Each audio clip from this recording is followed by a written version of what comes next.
கணக்கிலே திரண்டிருக்கிறீர்கள். திருக்குர்ஆன் வெளியிடுகிற இந்த நிகழ்ச்சியை ஏன் இவ்வளவு முக்கியத்துவம் கொடுத்து நாம் செய்கிறோம் என்றால் அதற்குரிய அடிப்படையான சில காரணங்கள் இருக்கின்றன. இஸ்லாம் மார்க்கத்தை பொறுத்தவரை அது அல்லாஹ்விடமிருந்து வந்தது என்று முஸ்லிம்கள் நம்புகிறோம். மற்ற மதங்களை எல்லாம் அதனுடைய நிறுவனர் உருவாக்கியதாக அந்த மக்கள் நம்புவார்கள். அந்த மதத்தினுடைய நிறுவனர் ஸ்தாபகராக இருக்கக்கூடியவர் ஆய்வு செய்து சிந்தனை செய்து இந்த சித்தாந்தத்தை உலகத்திற்கு தந்தார் என்றுதான் எல்லா மதத்தை பற்றியும் மக்கள் நம்புகிறார்கள்.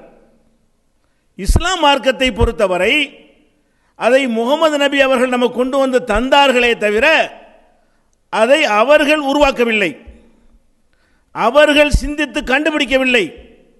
அவர்களையும் இந்த அகில உலகத்தையும் படைத்த இறைவன் அவர்களை தூதராக தேர்வு செய்து தான் சொல்ல வேண்டிய செய்திகளை எல்லாம் அவர்கள் வழியாக சொல்வதற்குத்தான் இந்த வேதம் திருக்குர்ஆன் என்ற வேதத்தை கொடுத்தான். அப்ப அல்லாஹ்விடமிருந்து வந்த மார்க்கம் என்ற காரணத்தினால், இந்த வேதம் அல்லாஹ்விடமிருந்து தான் வந்திருக்கிறது என்ற காரணத்தினால் தான் இந்த செய்தியை உலக மக்களுக்கு எடுத்துச் சொல்ல வேண்டிய அவசியம் நமக்கு ஏற்படுகிறது. அல்லாஹ்விடமிருந்து செய்தி வருகிறது என்று சொன்னால் அதை மனிதனுடைய அறிவு ஏற்றுக்கொள்ளாது. நம்மை போலவே வாழக்கூடிய இந்த முகமது நம்மை போலவே சாப்பிடுகிறார், நம்மை போலவே அருந்துகிறார், நம்மை போலவே குடும்ப வாழ்க்கையில் ஈடுபடுகிறார், நம்மை போலவே உலக காரியங்களை எல்லாம் தலையிடுகிறார், நோய்வாய்ப்படுகிறார். இவர் அல்லாஹ்வுடைய தூதர் என்கிறார், எப்படி நம்புவது? அப்ப அல்லாஹ் ஒருவரை தூதராக அனுப்பினான் என்று சொன்னால் அதை நம்புறதுக்கு முடியாது, சாத்தியமில்லை. ஏனென்றால் அல்லாஹ் ஒருவரை தூதராக அனுப்புவதை நம்முடைய அறிவு ஏற்றுக்கொள்ளாது. அல்லாஹ் ஒரு தூதரை அனுப்பும் பொழுதெல்லாம் அதற்கு ஒரு ஏற்பாடு செய்கிறான். என்ன ஏற்பாடு? ஒருவரை அல்லாஹ்வுடைய தூதர் என்று அல்லாஹ் நியமித்தான் என்று சொன்னால் தூதர்தான் என்பதை நிலைநிறுத்துவதற்காக மனித சக்திக்கு அப்பாற்பட்ட சில அற்புதங்களை அந்த இறை தூதர்களுக்கு அல்லாஹ் கொடுப்பான். அவர்கள் அல்லாஹ்வுடைய தூதர் என்று சொல்லிவிட்டு இதற்குரிய ஆதாரம் இதோ, இந்த காரியத்தை அல்லாஹ் எனக்கு தந்திருக்கிறான், இதை உலகத்தில் உள்ள எந்த மனிதனாலும் செய்ய முடியாது, அல்லாஹ்வுக்கு மாத்திரம்தான் இதை செய்ய முடியும், அப்படிப்பட்ட ஒரு அற்புதத்தை எனக்கு தந்து நான் தூதர் என்பதற்கு அதை சான்றாக ஆக்கியிருக்கிறான். இப்படி எல்லா தூதர்களும் மக்கள் மத்தியிலே அற்புதங்களை காட்டி இது இறைவன் தான் எங்களை அனுப்பினான் என்பதை நிரூபித்தார்கள். இப்ப திருமறை குர்ஆனை பொறுத்தவரை நபிகள் நாயகம் ஸல்லல்லாஹு அலைஹி வஸல்லம் அவர்கள் அல்லாஹ்வுடைய தூதர் என்று சொன்னார்களே, அந்த மக்களை பொறுத்தவரை அவர்கள் சில அற்புதங்களை நிகழ்த்தி காட்டி நான் தான் இறை தூதர் என்று நிரூபித்து இருந்தாலும் இன்றைக்கு வாழ்கிற மக்களுக்கு எப்படி அதை நம்புவது? நபிகள் நாயகம் ஸல்லல்லாஹு அலைஹி வஸல்லம் அவர்கள் அல்லாஹ்வால் தான் அனுப்பப்பட்டார்கள் என்று நாம நம்புவதாக இருந்தால் அல்லாஹ் அனுப்பினான் என்பதற்கு ஆதாரத்தை நாம பார்க்க வேண்டும். நம் கண் முன்னால் கொண்டு வந்து காட்டி இதோ பார், இது அல்லாஹ் தான் அனுப்பியிருக்கிறான் என்னை என்று சொல்ல வேண்டும். நபிகள் நாயகம் ஸல்லல்லாஹு அலைஹி வஸல்லம் மரணித்து விட்டார்கள். அவர்கள் நம்முடைய காலத்தில் வாழவில்லை, அவர்களை நாம் பார்க்கவில்லை, அவர்களுடைய போதனைகளை செவியுறவில்லை. அவர்கள் வாழும்போது நிகழ்த்தி காட்டிய அல்லாஹ்வுடைய அனுமதியோடு நிகழ்த்தி காட்டிய அந்த அற்புதங்களை நாம் பார்க்கவில்லை. இப்போ இது அல்லாஹ் தான் கொடுத்தான், எப்படி நம்புறது? முகமது நபியை அல்லாஹ் தான் தூதராக தேர்வு செய்து அனுப்பினான், இந்த குர்ஆன் என்ற அறிவுரை அல்லாஹ்விடமிருந்து தான் வந்தது என்று சொன்னால் நபிகள் நாயகம் காலத்திற்கு பிறகு இன்று வாழ்கிற வரை உள்ள மக்களாக இருந்தாலும் சரி, இனி உலகம் அழியும் காலம் வரை வரக்கூடிய மக்களாக இருந்தாலும் சரி, அவங்களுக்கு நம்புவதற்கு முகாந்திரம் இல்லை. அறிவுபூர்வமாக சிந்தித்து பார்த்தால் எப்படி நம்புவது? இந்த சந்தேகத்திற்கு தான் நபிகள் நாயகம் ஸல்லல்லாஹு அலைஹி வஸல்லம் சொன்னார்கள், ஒவ்வொரு இறை தூதரும் ஒரு அற்புதத்தோடு உலகத்திற்கு அனுப்பப்படுகிறார், சில அற்புதங்களோடு உலகத்திற்கு அனுப்பப்படுகிறார். அந்த அற்புதத்தை காட்டி என்னை இறைவன் தான் அனுப்பினான், நான் கொண்டு வந்த இந்த செய்தியை இறைவன் தான் தந்தான் என்று சொல்லி நிறுவினார்கள். ஆனால் எனக்கு கொடுக்கப்பட்ட அற்புதம் இந்த திருக்குர்ஆன். அப்ப நபிகள் நாயகம் ஸல்லல்லாஹு அலைஹி வஸல்லம் அவர்களுக்கு இந்த வேதத்தை அல்லாஹ் கொடுக்கிறானே, கொடுத்து விட்டு அந்த வேதம் தான் அல்லாஹ்விடமிருந்து வந்தது என்பதற்கு உரிய ஒரே ஆதாரம். அப்ப முகமது நபி அல்லாஹ்வுடைய தூதர் தான் என்பதை நம்ம நம்புவதாக இருந்தால் குர்ஆனை வாசிக்கணும், அதை படிக்கணும், அதை சிந்திக்கணும். சிந்தித்து பார்த்தால் இது இந்த முகமது சொல்லி இருக்க முடியாத, இது முகமதுடைய திறமையால் உருவாக்கியதாக இருக்க முடியாது என்ற முடிவுக்கு அல்லாஹ்வுடைய வேதம் என்று நம்பக்கூடிய நிலை ஏற்படும். அல்லாஹ்வுடைய வேதம் என்று திருமறை குர்ஆனை நம்பும் பொழுது அதை கொண்டு வந்தவர் அல்லாஹ்வுடைய தூதர் என்பது நிரூபணமாகும். அவர் அல்லாஹ்வுடைய தூதர் என்பது நிரூபணமாகும் பொழுது அல்லாஹ் ஒருவன் இருக்கிறான் என்பதும் நிரூபணமாகும். அப்ப இந்த மார்க்கம் சரியான மார்க்கம் தான், இது அல்லாஹ்விடமிருந்து வந்த மார்க்கம் தான் என்பதை மக்கள் நம்புவதற்கு அல்லாஹ் கொடுத்திருக்கிற அற்புதம் இந்த குர்ஆன். குர்ஆன் எப்படி அற்புதமாக இருக்கு? அது ஒரு புஸ்தகம், அது சில எழுத்துக்களை ஓசைகளை கொண்டது, அது எப்படி அற்புதமாக இருக்கும் என்ற சந்தேகம் உங்களுக்கு வரலாம். அப்ப திருமறை குர்ஆனை நம்ம படித்து பார்த்தோமேயானால் அது எப்படி அற்புதமாக இருப்பதை பார்த்து நம்ம வியந்து போய் விடுவோம். முதலில் தெரிந்து கொள்ள வேண்டும், முகமது நபி அவர்கள், நபிகள் நாயகம் ஸல்லல்லாஹு அலைஹி வஸல்லம் அவர்கள் அல்லாஹ்வுடைய தூதர் என்று தன்னை அறிமுகப்படுத்துகிறார்கள். அப்படி படுத்துகிற முகமது நபி அவர்கள் சிறு வயதில் ஆடு மேய்த்தார்கள். எழுத்தறிவு அவர்கள் கற்றுக்கொள்ள வாய்ப்பு இருக்கவில்லை. பிறகு தன்னுடைய பெரிய தந்தையோடு சேர்ந்து வியாபாரத்தில் இறங்கினார்கள். ஒரு 40 வயசு வரைக்கும் வியாபாரியாக இருந்தார்களே தவிர ஒரு பண்டிதராகவோ படிப்பாளியாகவோ ஒரு சிந்தனையாளராகவோ சீர்திருத்த கருத்துக்களை மக்களுக்கு சொல்பவராகவோ அது போன்ற நூல்களை ஆராய்ந்து தேடி படிப்பவராகவோ இருக்கவே இல்லை. அப்ப 40 வயது வரை எழுதவும் தெரியாத, படிக்கவும் தெரியாத, வெறுமனே பொருள் திரட்டுவது மாத்திரமே வேலையாக கொண்டு இருந்த முகமது நபி அவர்கள் இந்த வேதத்தை 40வது வயதில் அல்லாஹ் எனக்கு இந்த வேதத்தை தருகிறான் என்று சொல்லி மக்கள்கிட்ட வைக்கிறாங்க. அப்ப எழுத படிக்க தெரியாத ஒருத்தர் ஒரு செய்தியை மக்கள்கிட்ட சொன்னால் அது என்ன தரத்தில் இருக்கும்? அவருடைய தரத்தில் இருக்கும். எழுத படிக்க தெரியாதவருடைய தகுதி என்னவாக இருக்குமோ அந்த தரத்திலும் அந்த தகுதியிலும் தான் அவர் கொண்டு வர்ற செய்தியும் இருக்கும். ஆனால் இந்த குர்ஆனை பொறுத்த வரைக்கும் எப்படி இருந்தது என்று சொன்னால் இலக்கியத்தினுடைய மிக உயர்ந்த இடத்தில் இருக்கிறது. நபிகள் நாயகம் ஸல்லல்லாஹு அலைஹி வஸல்லம் வாழ்கிற காலத்திலே புலவன்மார்கள், பண்டிதர்கள் இருந்தார்கள். படிக்காதவர்கள் அதிகமாக இருந்தாலும் குறைந்த அளவிலே பண்டிதர்கள் இருந்தார்கள், கவிஞர்கள் இருந்தார்கள், மொழியை கரைத்து குடித்தவர்கள் இருந்தார்கள், இலக்கியங்களை கற்றவர்கள் இருந்தார்கள். இந்த பண்டிதர்கள் மத்தியிலே முகமது நபி அவர்கள் இது அல்லாஹ்விடமிருந்து எனக்கு வந்த செய்தி என்று சொன்னார்களே, அந்த செய்தி அந்த பண்டிதர்களை பிரமிக்க வைக்கிறது. இந்த மனிதர் இப்படி பேசுவாரா? படிக்க தெரியாதவர் இப்படி பேசுவாரா? எதையும் கற்காத ஒருத்தர் இப்படி அற்புதமாக சொல்வாரா? இவ்வளவு அழகு நடையில் சொல்வாரா? இவ்வளவு ஆழமான கருத்துக்களை சொல்வாரா? இவ்வளவு விஷயங்களை உள்ளடக்கியவர் பேசுவாரா என்று பண்டிதர்களும் வியக்கக்கூடிய வகையிலே அந்த குர்ஆனுடைய ஸ்டைல், நடை இருந்தது. இன்றைக்கு கூட நீங்கள் பார்க்கலாம், அரபு மொழியை ஆய்வு செய்யக்கூடிய ஒரு அறிஞர் திருக்குர்ஆனையும் நபிகள் நாயகம் ஸல்லல்லாஹு அலைஹி வஸல்லம் அவர்கள் திருக்குர்ஆன் அல்லாமல் அவர்களாக பேசினார்களே அந்த பேச்சுகளும் பாதுகாக்கப்பட்டிருக்கிறது. அந்த பேச்சையும் எடுத்து பார்த்தால் இது ரெண்டு ஒரு மனிதருடைய பேச்சு இல்லை. குர்ஆனையும் ஹதீஸையும் அல்லாஹ்வுடைய வேதத்தையும் நபிகள் நாயகத்தினுடைய பேச்சையும் எடுத்து பார்த்தால் அந்த நடை இந்த நடை ஒப்பிட்டு பார்த்தால் இது வெவ்வேறு ஆளுக்கு சொன்னதாக இருக்கிறது என்கிற அளவுக்கு வித்தியாசம். திருக்குர்ஆன் நடை அந்த அளவுக்கு வேறுபட்டதாக இருக்கிறது. அப்ப இதை அந்த மக்கள் கவனிக்கிறார்கள். அது மாத்திரம் இல்லாமல் அதனுடைய தரம், உயர்ந்த தரம் இருக்கு. உயர்ந்த தரத்தில் எழுதப்பட்ட எந்த நூலை எடுத்துக்கொண்டாலும் சரி அது பாமரனுக்கு விளங்காது. திருக்குறள் எல்லாத்துக்கும் வழங்குமா? திருக்குறள் நடை உயர்ந்தது, அதில் யாருக்கும் சந்தேகம் இல்லை. பண்டிதர்கள்லாம் அதை பாராட்டுவார்கள், சந்தேகம் இல்லை. ஒரு பாமரன்ட்டு போய் அந்த குறளை வாசித்து இதுக்கு அர்த்தம் சொல்லு, இது என்ன சொல்லுதுன்னு விளக்கு என்று கேட்டால் அவன் திரு என்று முடிப்பான். ஏன்? எவ்வளவுக்கு உயர்ந்த தரமாக இருக்கிறதோ அந்த அளவுக்கு சாதாரண மக்களை விட்டு அந்நியப்பட்டு போயிடும். உயர்ந்த தரமாக இருக்க வேண்டும் என்று சொன்னால் அது எப்படி இருக்கணும்? சாதாரண மக்களுக்கு புரியாம பண்டிதன்மார்களுக்கு மாத்திரம் புரியக்கூடிய வகையில் இருந்தால்தான் அது உயர்ந்த தரம். திருக்குரான் எப்படி இருக்கிறது என்று சொன்னால் உயர்ந்த தரத்திலே இருக்கிறானே அவன் பார்த்து ஆச்சரியப்படுறான். சாதாரண மக்கள் இருக்கிறார்களே அவர்கள் விளங்கிக் கொள்கிறார்கள்.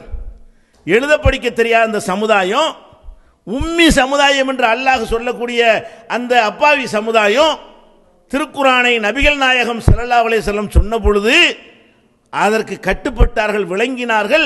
அதன் அடிப்படையில் நபிகள் நாயகத்திற்கு பின்னால் அணிதிரண்டார்கள், பண்டிதர்களும் திரளுகிறார்கள். அப்ப உயர்ந்த நடையில் உள்ள ஒரு நூல் பண்டிதர்களாலும் குறை சொல்ல முடியாமல் சாதாரண மக்களும் புரிந்து கொள்ளக்கூடிய வகையில் இருக்குமையானால் இதை விட ஒரு அற்புதம் என்ன வேணும்? இன்னைக்கும் இப்படி யாராலும் ஏற்ற முடியாது. பெரிய நூல், இலக்கிய நூல் எழுதிட்டாரு, அந்த பரிசு இந்த பரிசு வாங்குறான்னு வைங்களேன், அதை சாதாரண பொதுமக்கள்கிட்ட கூட படிக்க சொன்னா விளங்காது. வாசிப்பானதை தவிர தமிழில் தான் இருக்குமே தவிர அர்த்தம் தெரியாது. முகமது நபி கொண்டு வந்த அந்த குரான் பண்டிதர்கள் பார்த்து ஆச்சரியப்படுறான், பாமர மக்கள் பார்த்து புரிந்து கொள்கிறான். அப்ப அந்த தரத்தில் இன்றைக்கு வரைக்கும் எந்த மொழியிலும் உலகத்தில் யாராலும் ஒரு நூலை கொண்டு வர முடியாது. அப்ப மனிதனால் முடியாத ஒன்றை அவர் கொண்டு வந்தார் என்று சொன்னால் அது அவருடையது அல்ல, அது முகமது நபி உண்டாக்குனது அல்ல, அவரை படைத்த இறைவன் கொடுத்தது. இப்படி அந்த குரான் என்பது ஒரு அற்புதமாக இருக்கிறது. இன்னும் சொல்ல போனால் ஒரு நூல் எப்படியெல்லாம் அற்புதமாக இருக்குன்னு பாருங்க. திருக்குரானை வைத்து தான் இஸ்லாம் உண்மை என்று நம்ம நிரூபிக்கும் நிலையில் இருக்கிறோம். அது எப்படி அற்புதமாக இருக்கிறது? ஒரு நூலை நம்ம எழுதுகிறோம், அல்லது நமது காலத்தில் உள்ள சில அறிஞர்கள் கூடி எழுதுகிறார்கள். ஒரு 100 பேர் 500 பேர் கொண்ட ஒரு குழுவே எழுதுகிறார்கள் என்று வைத்துக் கொள்வோம். அந்த நூல் எழுதப்பட்ட காலத்திலேயே பல பேர் படித்து பார்த்துவிட்டு இதில் இத்தனை பிழைகள் இருக்கு என்று சொல்வார்கள். சரி, ஒரு பிழையும் வராத அளவுக்கு 500 பேர் சேர்ந்து எழுதிட்டான்னு வைங்க, நிறைய ப்ரூஃப் பார்த்து திருப்ப திருத்தி கடைசியில் வெளியிட்டான்னு வைங்க, ஒரு 50 வருஷம் கழிச்ச பிறகு பார்த்தால் அதில் உள்ள பல விஷயம் பிழையா இருக்கும். ஏன்? எந்த ஒரு மனிதனும் தன் காலத்தில் இருக்கிற ஞானத்திற்கு தக்கவாறு தான் சிந்திப்பான், தன் காலத்தில் இருக்கிற அறிவுக்கு கொண்டுதான் அவன் முடிவு செய்வான். நம்ம காலத்தில் சரின்னு நினைத்து கொண்டு அதன்படி ஒரு நூலை எழுதியிருப்போம். பிறகு வந்த கண்டுபிடிப்புகள், பிறகு வந்த அறிவியல் உண்மைகள் இதெல்லாம் பொய், அந்த காலத்தில் விளங்காமல் எழுதிவிட்டாங்க என்று பிறகு வந்தவர்கள் கண்டுபிடிப்பார்கள். 50 வருஷம் எந்த நூலும் தாக்கு பிடிக்காது. எந்த ஒரு நூலை எடுத்துக்கொண்டாலும் சரி, ஒரு 50 ஆண்டுகள் கடந்த பிறகு இவ்வளவு பிழை இருக்கு, அந்த காலத்தில் விளங்காமல் சொல்லிவிட்டார்கள், இப்போ நம்ம விளங்குற காலத்தில் இருக்கிறோம், அதனால இன்னது பிழை என்று கண்டுபிடித்து விடுவார்கள். திருக்குரான் என்ன போன வாரமாக வந்தது, ஒரு மாசமா ஆகுது, 1400 ஆண்டுகள் கடந்து விட்டது. உலகம் முழுவதற்கும் அந்த செய்தி மறைக்கப்படாமல் கொண்டு சேர்க்கப்பட்டிருக்கிறது. உலகமெல்லாம் என்ன செய்கிறார்கள்? தங்களுடைய மதத்தினுடைய அடித்தளத்தை எல்லாம் தகர்த்து இஸ்லாம் மக்களை வென்றெடுப்பதால் அவர்களுக்கு ஏற்பட்ட பொறாமையின் காரணமாக, வெறுப்பின் காரணமாக குரான்ல குறை காண்பதற்காக கண்ணில் விளக்கெண்ணை ஊற்றி கொண்டு தேடிக்கொண்டிருக்கிறார்கள். 14 நூற்றாண்டுகளாக ஒரு பிழையை சுட்டி காட்ட முடியல. குரான்ல ஒரு மனுஷன் கொண்டு வந்த நூல்னு சொல்லி இது முகமது தான் கொண்டு வந்தாரு, அதுக்கு ஆதாரம் பிழைகள் இருக்கிறது என்று சொல்லலாம்ல. அப்ப அந்த பிழைகளை காட்டி, அல்லது காலத்திற்கு பொருந்தாத கருத்துக்கள் இருக்கிறது, அல்லது விஞ்ஞானத்துக்கு முரணாக இருக்கிறது, நடைமுறை சாத்தியமில்லாது இருக்கிறது, மனிதனை நாசப்படுத்தக்கூடிய கோட்பாடுகள் இருக்கிறது என்று சொல்லி தக்க சான்றுகளோடு நிரூபித்து விட்டார்கள் என்று சொன்னால் குரானை நம்பி போறவங்களை தடுத்துடலாம், முஸ்லிமாக வரக்கூடிய மக்களை தடுத்து நிறுத்த முடியும். அதற்கு பெரிய பெரிய முயற்சிகளை செய்து கொண்டிருக்கிறார்கள், அதற்காக பாடுபடுகிறார்கள். பக்கத்திற்கு பக்கம் நாம் குரானை படிப்பதை விட வரிக்கு வரி படிக்கிறார்கள், வார்த்தைக்கு வார்த்தை படிக்கிறார்கள். படித்துவிட்டு ஒரு முரண்பாடை சொல்ல முடியவில்லை. முரண்பாடு என்று சில விஷயங்களை உளறுகிறார்கள். ஒரு சராசரி முஸ்லிம் அதற்கு பதில் சொல்லிவிடுவான். அந்த அளவிற்கு தான் காட்ட முடியுதே தவிர குரான்ல எந்த முரண்பாடையும் காட்ட முடியல. 14 நூற்றாண்டா ஒரு புஸ்தகம் இதில் பிழை இல்லை என்று அதுவே சொல்லுகிறது. லா யஅத்திஹில் பாத்திலு மின் பைனி யதைஹி வலா மின் கல்பிஹி. இந்த குர்ஆனிலே முன்னும் தவறு இல்லை, பின்னும் தவறு இல்லை. குர்ஆனே சொல்லுகிறது. லவ் கான மின் இன்தி கைரில்லாஹி லவஜது ஃபீஹி இக்திலாஃபன் கதீரா. இந்த குர்ஆன் அல்லாஹ்விடமிருந்து வராமல் மனிதனிடமிருந்து வந்திருந்தால், முகமது உண்டாக்கி இருந்தால் ஏராளமான முரண்பாடுகளை அவர்கள் பார்த்திருப்பார்கள். ஒரு முரண்பாடு இல்லை, பொய் இல்லை, முரண்பாடு இல்லை, காலத்திற்கு ஒவ்வாத கருத்து இல்லை, மனிதனை சீரழிக்கக்கூடிய சித்தாந்தங்கள் இல்லை, எல்லாமே நல்லதாக இருக்கிறது. 14 நூற்றாண்டா நிலைத்திருப்பது எந்த புஸ்தகத்தையா சொல்லுங்க நிலைத்திருக்குதுன்னு சொல்லி. புஸ்தகம் நிலைத்திருக்கும், கருத்து நிலைத்திருக்காது. புஸ்தகங்கள் அந்த புஸ்தகங்கள் வச்சிருப்பார். நபிகள் நாயகத்திற்கு முந்தி எழுதப்பட்ட திருக்குறள் கூட இருக்கத்தான் செய்கிறது. அப்ப திருக்குறள் புஸ்தகம் இருக்கிறது, அந்த கருத்து நிக்குதா? இல்லை. அவர் என்ன சொல்றாரு திருக்குறள்ல? தெய்வம் தொழால் கொழுனன் தொழுதழுவால் பெய்யன பெய்யும் மழை. புருஷனை தொழாதா, கடவுளை வணங்காமல் கணவனை ஒருத்தி வழங்குவானையானால் பெய்யின மழை பெஞ்சிருங்கிறார். இது பொருந்துமா? கணவனை வணங்கலாமா? கணவன் கடவுளா? கணவனை ஒருத்தி வணங்கினால மழை பெஞ்சிருமா? அப்ப மழை பெய்வதற்குன்னு சில காரண காரியங்கள் அறிவியல் இருக்கிறது. அதன்படிதான் மழை பெய்யுமே தவிர மனைவி புருஷனை தொழுதால் மழை பெய்யும் என்பது அறிவியலா? டெய்லி பார்க்கக்கூடிய நிகழ்ச்சியா? இதை பார்த்து விட்டு வள்ளுவர் மெய்யாக சொல்லியிருக்கிறான்னு சொல்ல முடியுமா? ஆனால் நல்ல நடன்னு சொல்லிக் கொள்வார்கள். அது என்னோட அது பிரச்சனையே இல்லை. நல்ல நடை என்பது பிரச்சனை இல்லை. திருக்குறள் நல்ல நடையா இருந்துட்டு போகுது. இன்னைக்கு இந்த காலத்தை நிற்குமாண்ட நிற்காது. கண்டது மண்ணும் ஓர் நாள் அலர் மண்ணும் திங்களை பாம்பு கொண்டட்டுங்கிறாரு. அதாவது சந்திர கிரகணம் எதனால் ஏற்படுது என்று சொல்லும் பொழுது திங்களை பாம்பு கொண்டட்டுங்கிறாரு. சந்திரனை பாம்பு விழுங்கியதைத்தான் சந்திர கிரகணத்திற்கு காரணம் என்று அன்றைய அறியாமை மக்கள் நினைத்தார்கள். அந்த காலத்தில் அவர் வாழ்ந்த காரணத்தினால் அதையே தன்னுடைய கவிதையிலும் சொல்லியிருக்கிறார். கிரகணம் எதனால் ஏற்படுது என்று சொன்னால், பாம்பு ஒரு பாம்பு இருக்கிறது, அது ஒரு கடவுளுடைய தலையில் இருக்கிறது, அவர் தலைக்கு மேலே சந்திரன் இருக்கிறது, இந்த பாம்பு போய் இதை முழுங்குது, அதனால கிரகணம் ஏற்படுது. அவர் குறை சொல்ல முடியாது, அவர் கடவுள் தூதர் கிடையாது, மனிதர். அவர் காலத்து அறிவை கொண்டு அப்படித்தான் சொல்ல முடியும். அவர் காலத்தில் எந்த மாதிரி மக்கள் புரிந்து வைத்திருந்தார்களோ அதை சொன்னாரே தவிர இன்னைக்கு அது நிற்குமா? அதனுடைய நடை நிற்கலாம், அதனுடைய கவிதை வரிகள் நிற்கலாம், அதனுடைய கருத்து நிற்குமா? நிற்கல. அப்ப எந்த ஒரு நூலாக இருந்தாலும் காலத்தை கடந்து நிற்கணும். இன்றைக்கு வரைக்கும் ஒரு பிரச்சனைகள் இஸ்லாமியத்தில் குறை சொல்ல வந்தார்களே ஆனால் தேடி தேடி கண்டுபிடிச்ச விஷயம் என்ன? பலதார மனம் வாங்க, விவாகரத்தும் வாங்க, கடுமையான சட்டம் இஸ்லாத்தில் இருக்கும் வாங்க. இதெல்லாம் மேலோட்டமாக சொல்வானே தவிர சரி வா உட்காந்து பேசுவோம். கடுமையான சட்டம் வேணுமா, லேசான சட்டம் வேணுமா? மாட்டேன்றாங்க. ஏன்? அவனுக்கு ஒரு பெரிய இஷ்யூ, பெரிய சட்டம் ஒழுங்கு பிரச்சனை வரும்பொழுது அரபு நாட்டு சட்டம் தான் வேணும், இஸ்லாமிய சட்டம்னு சொல்ல மாட்டார்கள். அரபு நாட்டு சட்டம் வேணும் என்று சொல்லுகிற அளவுக்கு தான் இஸ்லாத்தில் உள்ள எல்லா சட்டங்களும் இருக்கிறது. தலாக்காக இருந்தாலும், ஜீவனாம்சமாக இருந்தாலும், பலதாரமனமாக இருந்தாலும், தீவிரவாதமாக இருந்தாலும், போராக இருந்தாலும், எதிலெல்லாம் அவர்கள் குறை சொல்கிறார்களோ அதை விவாதித்து நிரூபிக்க வருவார்களா என்றால் யாரும் வர தயாராக இல்லை. அனைவருக்கு நம்ம சவால் விட்டு கொண்டிருக்கிறோம். பெரிய பெரிய தலைவர்களுக்கெல்லாம் வா பேசுவோம். நம்ம தமிழகத்துடைய முன்னாள் முதல் பெரிய பண்டிதர் கலைஞர் அவர்கள் இது ஒரு காட்டு மிராண்டி சட்டம் என்று எழுதினார். நேரடியாக கடிதம் எழுதணும், வாங்க பேசுவோம். எது காட்டு மிராண்டி சட்டம்? இந்த சட்டம் சரியா, நீங்க சொல்ற சட்டம் சரியா? பேசுவோமா, விவாதிப்போமா? பதில் இல்லை. உலகத்துக்குள்ள அறிவாளி என்று பெயர் எடுத்தால் கூட குர்ஆன் பற்றி பேசுவதற்கு அழைத்தால் ஓடிவிடுகிறார்கள், நிரூபிக்க முடியாது. அப்ப காலத்தை கடந்து நிற்கிற அதுதான் இறை வேதத்துக்கு ஆதாரம். காலத்தை கடந்து இத்தனை ஆண்டுகள் போன பிறகு கூட அதுல எந்த ஒண்ணுமே முரண்பாடு பார்க்க முடியல, பிழை இல்லை. இன்னும் சொல்ல போனா நம்மளே எடுத்துக்கொள்வோம். நீங்கள் ஒரு 25 ஆண்டுகளுக்கு முன்னால் என்னவெல்லாம் நம்பி இருந்தீர்களோ அதுல பாதியை மறுக்கிற நிலைக்கு வந்துட்டீங்களா இல்லையா? நாமெல்லாம் ஒரு 25 வயசுக்கு முன்னாடி எதெல்லாம் நம்பணுமோ அது எல்லாமே தப்பாவில் இருக்கு, வேற மாதிரி கண்டுபிடிச்சிட்டாங்களே. அப்போ 25 வருஷத்துக்கு முன்னாடி நம்ம கருதுன நம்பிக்கையெல்லாம் தூள் தூளாகி கொண்டிருக்கிறது.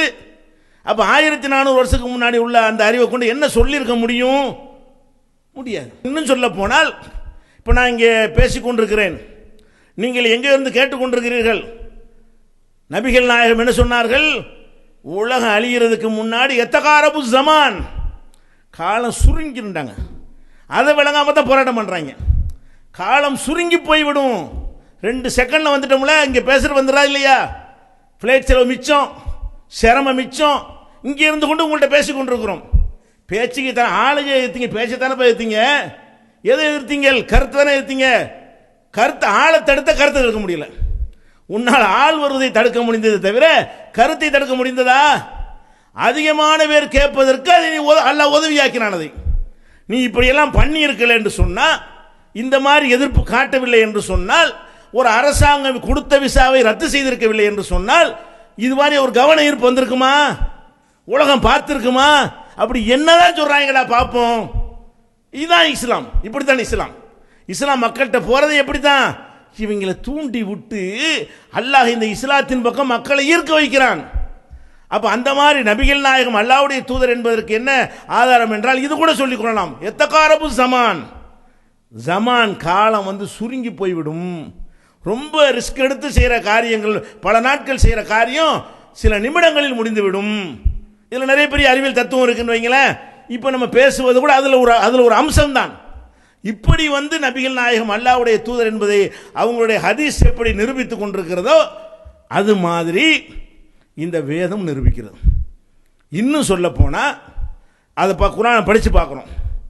இன்றைய விஞ்ஞானிகள் கூட அநேகம் பேருக்கு தெரியாமல் பெரிய பெரிய விஞ்ஞானிகள் அறிந்திருக்கிறாங்களே, சாதாரண விஞ்ஞானிகள் அறியாமல் இருக்கிறார்களே, அப்படிப்பட்ட விஷயங்களை கூட இந்த குர்ஆன் பேசியிருக்கிறது. உதாரணத்துக்கு சில விஷயங்களை சொல்கிறோம். இப்போ நம்ம அந்த பூமியில் வாழ்கிறோம். பூமிக்கு மேலே காற்று மண்டலம் இருக்கிறது. அந்த காற்று மண்டலம் தான் நமக்கு முகடாக இருக்கிறது. வானம்னு ஒன்று இருக்குது, அது வேறு விஷயம். அதுக்கு மேலே இந்த ஒரு வானம், மழை பொழியக்கூடிய ஒரு வானம் இருக்கிறது. இந்த காற்று மண்டலத்தை பற்றி இறைவன் சொல்லும் பொழுது, இந்த வான்வெளியை உங்களுக்கு முகடாக ஆக்கியிருக்கிறோம். ஒஜால்ன சமா சஃபம் மஹ்பூலா, இந்த வானத்தை பாதுகாக்கப்பட்ட ஒரு முகடாக ஆக்கியிருக்கிறோம். குர்ஆன்ல ஒரு வசனம் இருக்கிறது. இப்போ இந்த வானம் வந்து முகடா இருக்குன்னு சொன்னால், இன்றைக்கு கூட நிறைய பண்டிதனுக்கு விளங்காது. வானம் முகடா இருக்கா? அடிக்கிற வெயிலாம் மேலே மேலே அடிக்குது, பெய்கிற மழையெல்லாம் தலையில் கொட்டுது, முகடா போட்டு வச்சிருக்குது அப்படின்னு நினைக்கிற அளவுக்கு தான் அது இருக்கிறது. இந்த வான்வெளி என்பது நமக்கு முகடு தான். என்ன இருக்கணும்? மேலேருந்து வரக்கூடிய சில விஷயங்களை தடுக்கணும். ஒரு முகடு என்ன செய்யும்? ஒரு கொடை கூட தடுக்குதா இல்லையா? ஒரு கொடை துணியாக இருந்தால் கூட வெயிலை தடுக்கும், மழையை தடுக்கும். ஒரு ரூஃப் போட்டிருந்தோம் என்று சொன்னால் பல விஷயங்களை நமக்கு தடுத்து விடும். அது முகடு. அப்போ அல்லாஹ் என்ன சொல்றான் திருக்குர்ஆனில்? வானத்தை உங்களுக்கு முகடாக்கி இருக்கிறோம். வானம் எப்படி முகடா இருக்குது? பார்த்தா ஒன்றும் ஓப்பனாக தான் இருக்கிறது. இங்கேருந்து சூரியன் வரைக்கும் நம்ம பார்க்குறோம், எந்த விதமான முகடும் தெரியவில்லை அப்படின்னு நினைக்கிற அளவுக்கு இருக்குதா? இப்போ ஆராய்ச்சி பண்ணி என்ன செய்கிறாங்கன்னு கேட்டால், இந்த வானம், இந்த காற்று மண்டலம் தான் நமக்கு வானமாக இருக்கிறது. மழை பெய்யக்கூடிய இடம் இருக்கு இல்லையா, அந்த எல்லை வரைக்கும் தான் வானம். அதை ஆய்வு செய்து சொல்கிறான், அது ஒரு முகடாகத்தான். அது மாத்திரம் இல்லை என்று சொன்னால் மனிதனுக்கு பயங்கரமான ஒரு கேடு ஏற்பட்டுவிடும் என்று சொல்ற அளவுக்கு இந்த வானத்தை முகடு என்று எல்லாம் சொல்லி காட்டுகிறான். எப்படி முகடு என்று சொன்னால், இப்போ நம்ம சூரியனையும் பூமியையும் சந்திரனும் எடுத்துக்கொள்வோம். இந்த சந்திரனுக்கும் பூமிக்கு இடையில் 3 லட்சம் கிலோமீட்டர் இருக்குன்னு சொன்னாலும் சூரியனோட ஒப்பிட்டு பார்த்தோமே ஆனால் ரெண்டுமே சம தூரத்தில் தான் இருக்கிறோம். சூரியனில் இருந்து பூமியும் சந்திரனும் சமமான தொலைவில் தான் இருக்கிறது. அப்ப சமமான தொலைவில் இருக்குமே ஆனால் சூரியன்லேருந்து வருத வெயில் இருக்குல்ல, வெப்பம் ரெண்டுக்கு சமமாக இருக்கணுமா இல்லையா? சந்திரனில் என்ன வெப்பம் இருக்கிறதோ அந்த வெப்பம் தான் பூமியிலும் இருக்க வேண்டும். பூமியில் இருக்கிற வெப்பம் தான் அங்கேயும் இருக்க வேண்டும். ஆனால் பூமி எடுத்துக்கொண்டீர்களே ஆனால் அது அதிகபட்சம் ஒரு 40 டிகிரி அளவுக்கு வெப்பம் இருக்குது. சில நேரங்களில் அதை விட குறையும். 30லேருந்து ஆரம்பித்து 27லேருந்து ஆரம்பித்து ஊட்டி கொடைக்கானல்னா 17 அந்த மாதிரி ஆரம்பித்து ஒரு 40 42 வரைக்கும் அதிக வெயிலில் செத்தான்னு சொல்வதாக இருந்தால் ஒரு 45 டிகிரி சொல்லுவான். அது எப்போவாவது அரிதாக சில நேரங்களில் ஏற்படும். அப்போ 40 30 45 இந்த அளவுக்கு வெப்பம் எங்கே இருக்கிறது? பூமியில் இருக்கிறது. சந்திரனுக்கு போனால் அதுவும் சூரியனில் இருந்து அதே தொலைவில் தான் இருக்கிறது. சந்திரனுக்கு போனீர்களே, சில நேரங்களில் பூமியோட கிட்டையும் போகும். சுத்திக்கிட்டு வரும் பொழுது சந்திரன் வந்து பூமியை விட சூரியனுக்கு நெருக்கமாகவும் போகும். அப்படி இருந்தால் அப்போ இதே அளவுக்கு வெப்பம் தானே அங்கேயும் இருக்கணும். சந்திரனில் குறைஞ்சபட்சம் 127 டிகிரி இருக்கிறது, அதாவது 3 மடங்கை விட அதிகம். பூமியில் நம்ம அனுபவிக்கிற வெப்பத்தை விட 3 மடங்கு அதிகமாக சந்திரனில் வெப்பம் இருக்கிறது. அப்போ அந்த தாங்க இயலுமா? முடியாது. அப்போ அங்கே மாத்திரம் 3 மடங்கு வெப்பம், இங்கே மாத்திரம் அதில் 2 மடங்கு ஃபில்டர் ஆகுதுன்னு சொன்னால் அது எதனால் ஏற்படுது? இந்த வானம் கூரையாக இருந்து நமக்கு மேலே இருக்கிற அந்த காற்று கூரை இருக்கிறதே, அது என்ன செய்யுதுன்னு கேட்டால் பூமியிலிருந்து வரக்கூடிய சூரியனிலிருந்து வரக்கூடிய வெப்பத்தை ஃபில்டர் பண்ணி வடிகட்டி நிப்பாட்டி வைத்துக்கொண்டு மனிதன் வாழ்வதற்கு தேவையான அளவுக்கு கொண்டாந்து கொட்டுகிறது. அப்போ என்னவா நிற்கிது? இப்போ வானம் வந்து முகடா நிற்கிதா? வானம்னு ஒன்று இல்லைன்னு வைங்க, சந்திரன் மாதிரி ஓப்பனாக விட்டுருந்தான்னு வைங்க, அப்போ என்னவாகும்? அன்னைக்கே செத்துருவோம். 127 டிகிரி வந்துச்சுன்னு சொன்னால் மனிதன் அழிஞ்சு நாசமாக போயிடுவான். அங்கே காற்று கிடையாது, இந்த முகடு கிடையாது சந்திரனில். பூமிக்கு மாத்திரம் அந்த முகடு இருக்கிற காரணத்தினால் அது தடுத்து நிறுத்துது என்று இப்போ கண்டுபிடிச்சு சொல்கிறான். இதுக்கு முந்தைய முகடுனா விளங்கலை. இன்றைக்கு அறிவியல் கண்டுபிடிச்சு சொல்லும் பொழுது இது முகமது சொல்லு இல்லை, அல்லாவுடைய சொல்லு விளங்கலை, இதை முகமது சொல்லியிருக்க முடியாது. அது மாத்திரம் இல்லாமல் இந்த பூமியை நோக்கி விண்கற்கள் மேலே இருந்து, விண்கற்கள் விண்ணிலிருந்து பெரிய பெரிய கல் வந்து உழுவுதுங்கிறான். அந்த கல்லுனா எவ்வளோ பெருசுங்கிறீங்க? சில கற்கள் வந்து 96,000 சதுர மீட்டருங்கிறான். சதுர மீட்டர் அளவு எடுத்துக்கிட்டீங்கன்னா 96,000 சதுர மீட்டர். அதை புரிந்து கொள்வதற்கு கிலோமீட்டரில் சொல்வதாக இருந்தால் ஏறக்குறைய 1 லட்சம், ஏறக்குறைய 1 லட்சம் சதுர கிலோமீட்டர்னு வைங்க. இப்போ இங்கேருந்து 1 கிலோமீட்டர், அங்கே பக்கம் 1 கிலோமீட்டர், 4 பக்கம் 1 கிலோமீட்டர், அவ்வளோ பெரிய ஏரியா எடுத்துக்கிறங்க. அவ்வளோ பெரிய கல் விழுந்தால் என்ன ஆகும்? அந்த கல் எவ்வளோ பெருசாக வருதான் பூமிக்கு? இப்படி 1 கிலோமீட்டர், இப்படி 1 கிலோமீட்டர், இப்படி 1 கிலோமீட்டர், இப்படி 1 கிலோமீட்டர், ஒரு சதுரம் போடுங்க. அவ்வளோ பெரிய ஏரியா அளவுக்கு ஒரு பெரிய கல் பூமியை நோக்கி வருது. என்னைக்காவது பூமியில் விழுந்திருக்கா? அப்படி ஒரு கல் விழுந்தா எந்த ஊராக தாங்குமா? கொழும்புல வந்து விழுந்தா கொழும்பு காலி, சென்னையில் விழுந்தா சென்னை காலி. அப்போ 1 கிலோமீட்டர் அளவுக்குள்ள அவ்வளோ பெரிய கல் வந்து திடீர்னு விழுந்தால் நசுக்கி சாவுறதோட அந்த அதிர்ச்சியில் என்ன செஞ்சிடும்? பயங்கரமான பாரதூரமான விளைவுகள்லாம் ஏற்பட்டு விடும். ஏற்படலை. ஏன் ஏற்படலைன்னா அவ்வளோ வேகமாக வரக்கூடிய அந்த கல்லை இந்த காற்றாக இருக்கக்கூடிய முகடு கூரை எரித்து வேகமாக வந்து மோதும் போது எரித்து சாம்பலாக்கி பூமியில் வந்து கொட்டும் பொழுது பொழு பொழுன்னு நினைஞ்சிருது, சாம்பலாக கொட்டி விடுகிறது. அப்போ அந்த எரிகல்கள் எல்லாம் வந்து இதுவே சந்திர மண்டலத்தில் விழுந்துச்சுன்னு வைங்க, பெரிய பாரதூரமான விளைவு ஏற்பட்டு போயிடும். அந்த பூமியில் மாத்திரம் அதை தடுக்கக்கூடிய ஒரு தடுப்பை இறைவன் ஏற்படுத்தி விட்டு தான் இது முகடாக ஆக்கியிருக்கிறேன். பூமியை வந்து பூமிக்கு மேலே உள்ளதை வானத்தை ஆகாயத்தை கூரையாக ஆக்கியிருக்கிறேன். இப்படி ஒருத்தன் படிக்கும் பொழுது ஆக என்னடா இது, இது எழுத படிக்க தெரியாத 14 நூற்றாண்டுக்கு முன்னாடி வாழ்ந்த ஒரு சாதாரண ஒரு மனிதர் சொல்ற பேச்சு மாதிரி இருக்குதா? அகில உலகத்தையும் படைத்த கடவுளுடைய பேச்சு மாதிரி இருக்கிறதா? இன்னும் சொல்ல போனால் 7 வண்ணங்கள் இருக்கு சூரியன்ல. அந்த 7 வண்ணங்கள்ல அல்ட்ரா வயலட்டுங்கிறான்ல, புற ஊதா கதிர், அந்த கதிர் வந்து பூமிக்கு அப்படி வந்து இறங்கினால் அவ்வளவு பேர் சூரி பிடிச்சி செத்து போயிடுவோம். அது பயங்கரமான ஒரு பவர்ஃபுல்லான அந்த கதிர். அப்போ 7 வண்ணங்கள், சிவப்பு வருது, மஞ்சள் வருது, எல்லா கலரும் வந்து விடுகிறது. சூரியனிலிருந்து வரக்கூடிய அந்த அல்ட்ரா வயலட்னு சொல்லக்கூடிய புற ஊதா கதிர் இருக்க, அந்த கதிர் மாத்திரம் மனிதன் மேனியில் படுமையானால் மனிதனுடைய தோல்லாம் கருகி போயிடும், நாசமாக போயிடுவோம், அந்த மாதிரி புண்ணா போய்விடும் என்கிற அளவுக்கு அது ஒரு பயங்கரமான பவரான ஒரு பொருள் என்று சொல்கிறார்கள். ஆனால் அப்படி வரல. புற ஊதா கதிர் வருது சூரியன்ல இருந்து. ஆனால் நமக்கு மேலே உள்ள இந்த காற்று கூரை ஓசோன் என்ற ஒரு படலம், அதெல்லாம் ஓசோன்ல அந்த காலத்து தெரியுமா? அது ஒரு கூரை தானே. ஓசோன்ல ஓட்டைங்கிறான் இப்போ. அப்போ ஏதோ இருக்க போய் தானே ஓட்ட விடுவது. அப்போ ஓசோன் என்ற அந்த படலத்தில் மோதின உடனே புற ஊதா கதிர்களை ஃபில்டர் பண்ணி மற்ற கதிர்களை பூமிக்கு அனுப்புகிறது. புற ஊதா கதிரை நேரம் அனுப்புனுச்சுன்னு வைங்க, பயங்கரமான விளைவு ஏற்படும். அப்போ இது இந்த வானம் ஒரு கூரையாக இருக்குதுங்கிற ஒரு சின்ன ஒரு சொல்லு. வானம் உங்களுக்கு கூரையாக அமைத்திருக்கிறேன் அப்படிங்கிற அந்த சொல்லுக்குள்ள இவ்வளவு விஷயம் அடங்கி இருக்குது பாருங்க. இதை பார்க்கும் பொழுது இது முகமது சொல்லியிருப்பாரா ஆனால் அந்த காலத்தில் எந்த மனிதனாவும் சொல்லியிருப்பானா? இந்த காலத்திலேயாவது விஞ்ஞானி சொல்லிடலாம். அந்த காலத்தில் சொல்வதாக இருந்தால் ஒன்று முகமது சொன்னார்னு சொல்லு, இல்லைன்னா அல்லாஹ் சொன்னார்னு சொல்லணும். ஏன்? அப்போ அவர் வாயிலிருந்து வந்ததுனால அவர் மேலே சாட்டணும். மெசேஜை பார்த்தா அவர் சொன்ன மாதிரி இல்லை. அப்போ யார் சொல்லியிருக்கணும்? படைச்சவன் தான் சொல்கிறான், இது அவருக்கு சம்மந்தம் இல்லை. அப்போ முகமது நபி அல்லாஹ்வுடைய தூதர் என்பதை எது நிரூபிக்குது? குர்ஆன் நிரூபிக்கிறது. அதான் ரசூலுல்லாஹ் சொன்னாங்க, ஒவ்வொரு நபிக்கும் பல அற்புதங்கள் இருந்தது, எனக்கு வரலப்பட்ட அற்புதம் திருக்குர்ஆன். அதான் எனக்கு கொடுத்த தலைப்பு தான். திருக்குர்ஆன் ஒரு வாழும் அற்புதம். அது வாழுகிற ஒரு அற்புதமாக இருக்கிற காரணத்தினால தான் இந்த திருக்குர்ஆனை வெளியிடுவதற்கு இவ்வளோ பெரிய முயற்சிகளை நம்ம எடுக்க வேண்டி இருக்கிறது. இந்த மாதிரி வெளியிட குர்ஆனுடைய உண்மையை சொல்லும் பொழுது எதிர்க்கிறாங்க. யார் எதிர்க்கிறா? குர்ஆனுக்கு உரியவர்கள் எதிர்க்கிறார்கள்.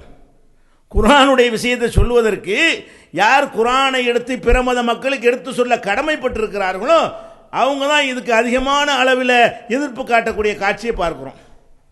இது ஆச்சரியப்படுற ஒரு விஷயமே இல்லை. ஏனென்று கேட்டால் நபிகள் நாயகம் ஸல்லல்லாஹு அலைஹி வஸல்லம் அவர்கள் தன்னை அல்லாஹ்வுடைய தூதர்னு சொன்னாங்க. அந்த தூதர்னு சொல்லக்கூடிய நேரத்தில் அவங்களை யார் எதிர்த்தா? காபாவுடைய நிர்வாகத்தை செய்தவர்கள் எதிர்த்தார்கள். இப்போ எப்படி பள்ளி வாசல் நிர்வகிக்கிறோம் என்று சொல்லிக் கொண்டிருப்பவர்கள் எதிர்க்கிறார்களோ அதே மாதிரி அல்லாஹ்வுடைய முதல் ஆலயமாக இருக்க காபத்துல்லா ஆலயத்தை யார் நிர்வகித்து கொண்டிருந்தார்களோ அவர்களுக்கு தான் தங்களுடைய தலைமை போகிறது, தங்களுடைய ஆணவம் போகிறது, தங்களுடைய வருமானம் போகிறது. இவர் சொல்லக்கூடிய சித்தாந்த மக்கள்கிட்ட பரவிடுமையானால் உயர் சாதி என்று கட்டி வைத்திருக்கிற அந்த கட்டுக்கோப்பு உடைந்து சிதறிவிடுகிறது, எல்லா மக்களையும் சமமாக ஆக்குகிறார் என்று கொந்தளித்து போய் எதிர்த்தவர்கள் யாரு? அல்லாஹ்வை நம்பியவர்கள். எதிர்த்தவர்கள் யாரு? அல்லாஹ்வை நம்பியவர்கள். இவர்கள் நம்பியது போலவே, அதே போல அல்லாஹ்வுடைய ஆலயத்தை நிர்வகித்தவர்கள் இவர்கள் நிர்வகிப்பது போலவே. அப்ப அல்லாஹ்வுடைய ஆலயத்தை நம்பியவர்கள் நிர்வகித்தவர்கள் சொல்ல போனால் இப்ராஹிம் நபியுடைய சந்ததிகள். நபிகள் நாயகம் ஸல்லல்லாஹு அலைஹி வஸல்லம் அவர்களை எதிர்த்தவர்கள் யாரு? இப்ராஹிம் நபியுடைய சந்ததிகள்.